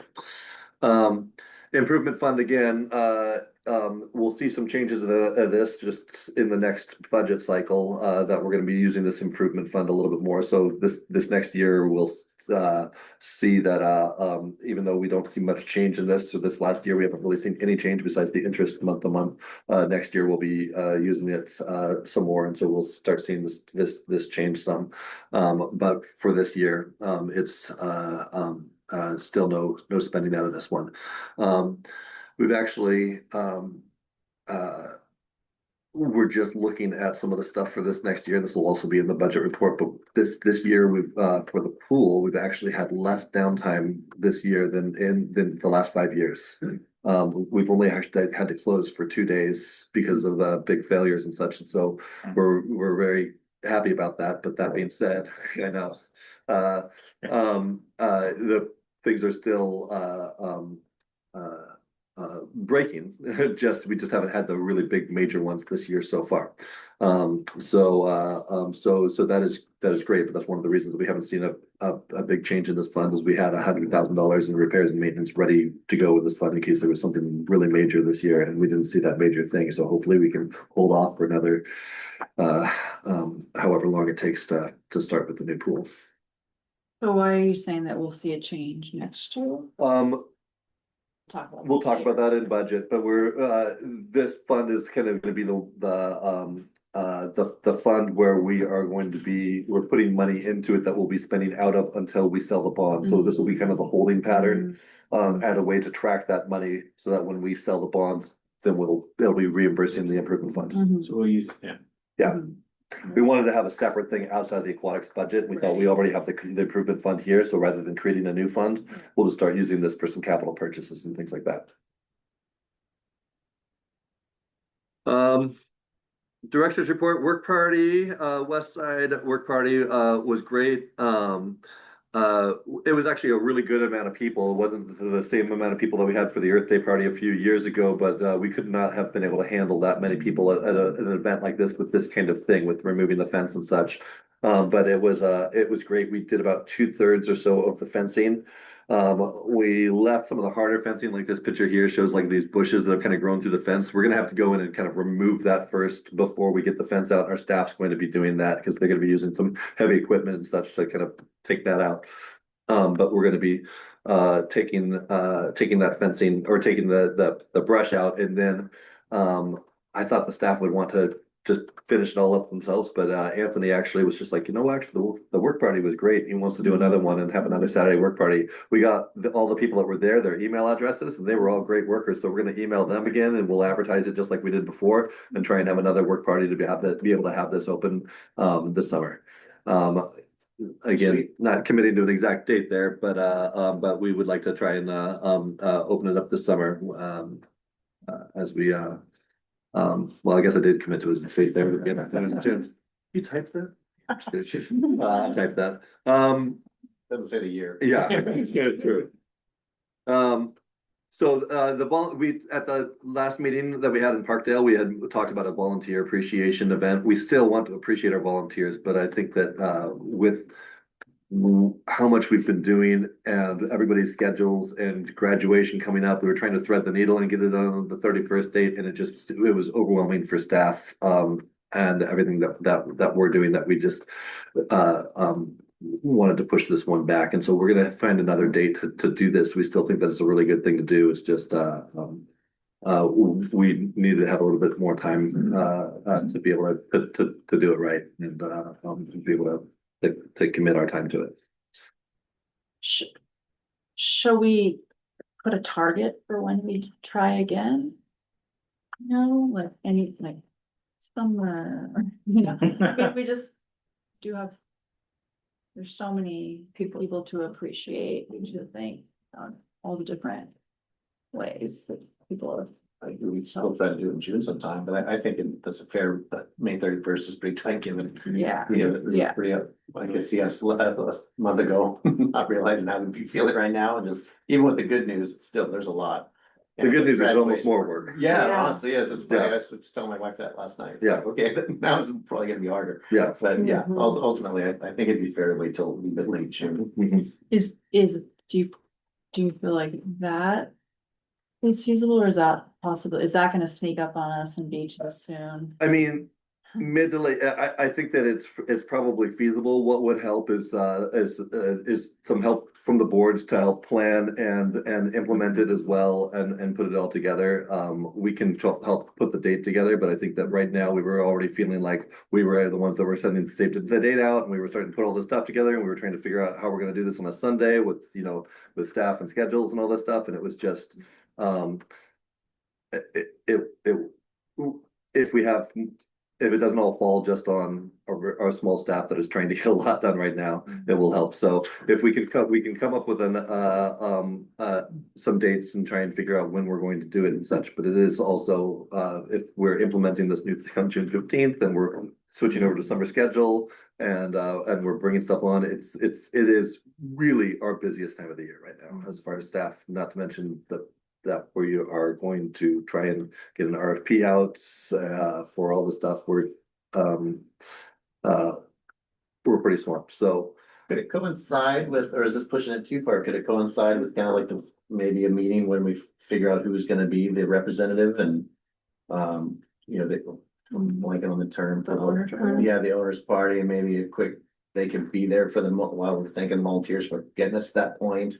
We kind of do it maybe at the end of August or, you know, mid-August or something like that. I mean, then it's school starting, so then there's that, but I'm just trying to figure out what would be a reasonable time where it's not too far away, but also a good timing wise where it's celebrating why we got to this point. It's also all volunteers, right? I Yeah. mean, those working on the trails and, you know, that helped with the cleanup day, so. Mm. I think part of it too is like, if we can kind of keep it simple, obviously. There's a limit to how simple it can be if there's a lot of people there, but. If we make a plan that's, you know, not a whole bunch of different activities and different things that need to be made, but, you know, if, for instance, it's just a pool party and we've got an ice cream truck Yeah, there or 'cause like something, a or free pool something, day, that kind of something deal. simple. Free pool day, like, you know, pick a date and then send an email out and the pool's closed, but then you sent the email out that it's, you know, volunteers can come and swim for free for the day, and like you said, get an ice cream truck or something. Is that reasonable? we can talk with staff about a date that we can Accommodate. I guess the question is like, how are we talking like, volunteer coaches? So we're talking like feasibly like hundreds of people. So Kids Dental Zone has done, you know, a community day event before. I mean, so it is. I mean, you know, the number of volunteers that we could have potentially then is a lot. More than they're allowed in at any one time, which can lead to frustration. And it's very doable, and the Kids Dental Zone event was wildly popular and like a really amazing community event. I mean. But it's an So undertaking. it's an undertaking, but I mean, the way that they did it, they had like popcorn. I wouldn't recommend it. I wouldn't. Goldfish. And not goldfish or popcorn. Ice cream is actually way more feasible, like Otter Pops, popsicles, a popsicle truck would be better. Way over there. But, so yeah, I'm just trying to like think about the number of people, and I do think like it possibly an open swim time, I guess that, so anyways, just. But yeah, it has to be organized and coordinated, figure that out. Well, if we do it after hours, then it would be, I did like the idea of like a Sunday night or something like that. I think that it's a night that people can attend, but also won't go too late and stuff. But if it's after, once school gets out on a Sunday night, Yeah. especially in June, lights late and such, that would be actually be like an extra time when I don't think it's gonna get as packed as maybe the kids' dental zone thing. That was probably, the invite list of that was probably way more than hundreds of the amount of kids that were families that were affiliated with kids dental zone, and it was during the day. So I think that it's doable. We can probably get first from staff come up with some look at a few of the Sundays later on in like later in June, and send that out and see how people how you all feel about dates. Yeah, I think the commitment is though that the board anticipates being there to be supportive. Yeah. That's part of it is, so we're committing to that right now, that we'll be on site to say thank you and help out with whatever logistics are there. Yeah. Well, I think help plan it too, right? Of Have course, yeah. Pieces figured out. Yeah. To make it happen. Yeah. Yeah, if it requires us making calls to see if we can find food or find things, I mean, I'm not on that, of course. All right. I don't like that next one on there. I didn't know about that, that sucks. Yeah. So. Yes, sorry.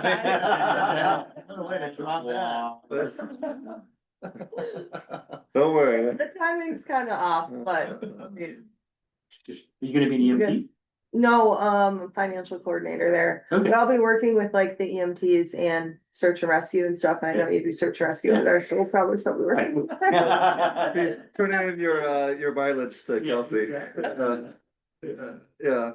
Yeah, so Kelsey, the last moment here, recognizing Kelsey, she is leaving us after 3 years, or nearly 3 years of working for us, and she's been so graceful through this whole thing. She does, like you mentioned, recognizes the timing isn't great, but has offered to come back and help like with our audit in August and such. And we were just talking earlier today about like, how are we gonna do AP? And we're gonna hopefully be able to bring her back to help her with training new people and different things like that. So she's not moving out of town. She'll still be here. She's just moved on to bigger and better things. Yeah. And one little story I wanted to tell was that one of our viewers of the YouTube videos that goes online whenever we see how many views we've got has been Kelsey's mother, and she misses her daughter so much that she watches the videos just to catch glimpses of Kelsey on the webcam. The camera trained on her. And talks about like, oh, Mark and Marcy and what happened in their meetings and everything like that. So from back in the Midwest, we have a fan. So Kelsey will be running the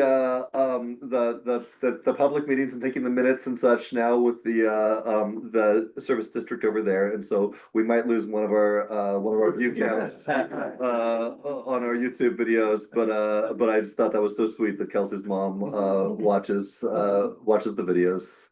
And so hopefully now that we're talking about you and recognizing you, so she'll watch this and get excited to be able to hear us talking about you and how much we appreciate you. So, but this might be her last meeting that she watches of ours. Bye, Mama Kelsey. All right. And get the order. I'll just, one again, just one more time to publicly thank all the volunteers and all the work and all the board and all the staff for getting us. What happened yesterday? I mean, yeah, I mean, I think I was cautiously optimistic after we got there, but I still didn't think we were gonna get 54%, then 57% on the two. I mean, so it's like not only did they pass, but I felt they passed comfortably. And so I think that we should all be proud of that.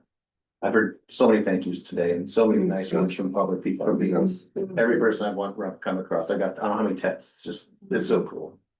So it's nice to be a part of that, so. I want to say congratulations, and I'm really happy and excited to see where Parks and Rec goes from here. Can she get And, honored? what? I'm gonna miss you guys. Yeah, she has admin rights to her software system. When we try to see a toggle gets checked out. Final move. Uh-huh. So nice. Yeah. Yeah. Okay. It's awesome. Yeah. Yeah. Well, Miss Kelsey, Thank thank you. you for all the notes. Thank you. See you guys too. If there's no other, good for the order. Alright. Executive session, if you'd like to read it off. Okay, Oh, man.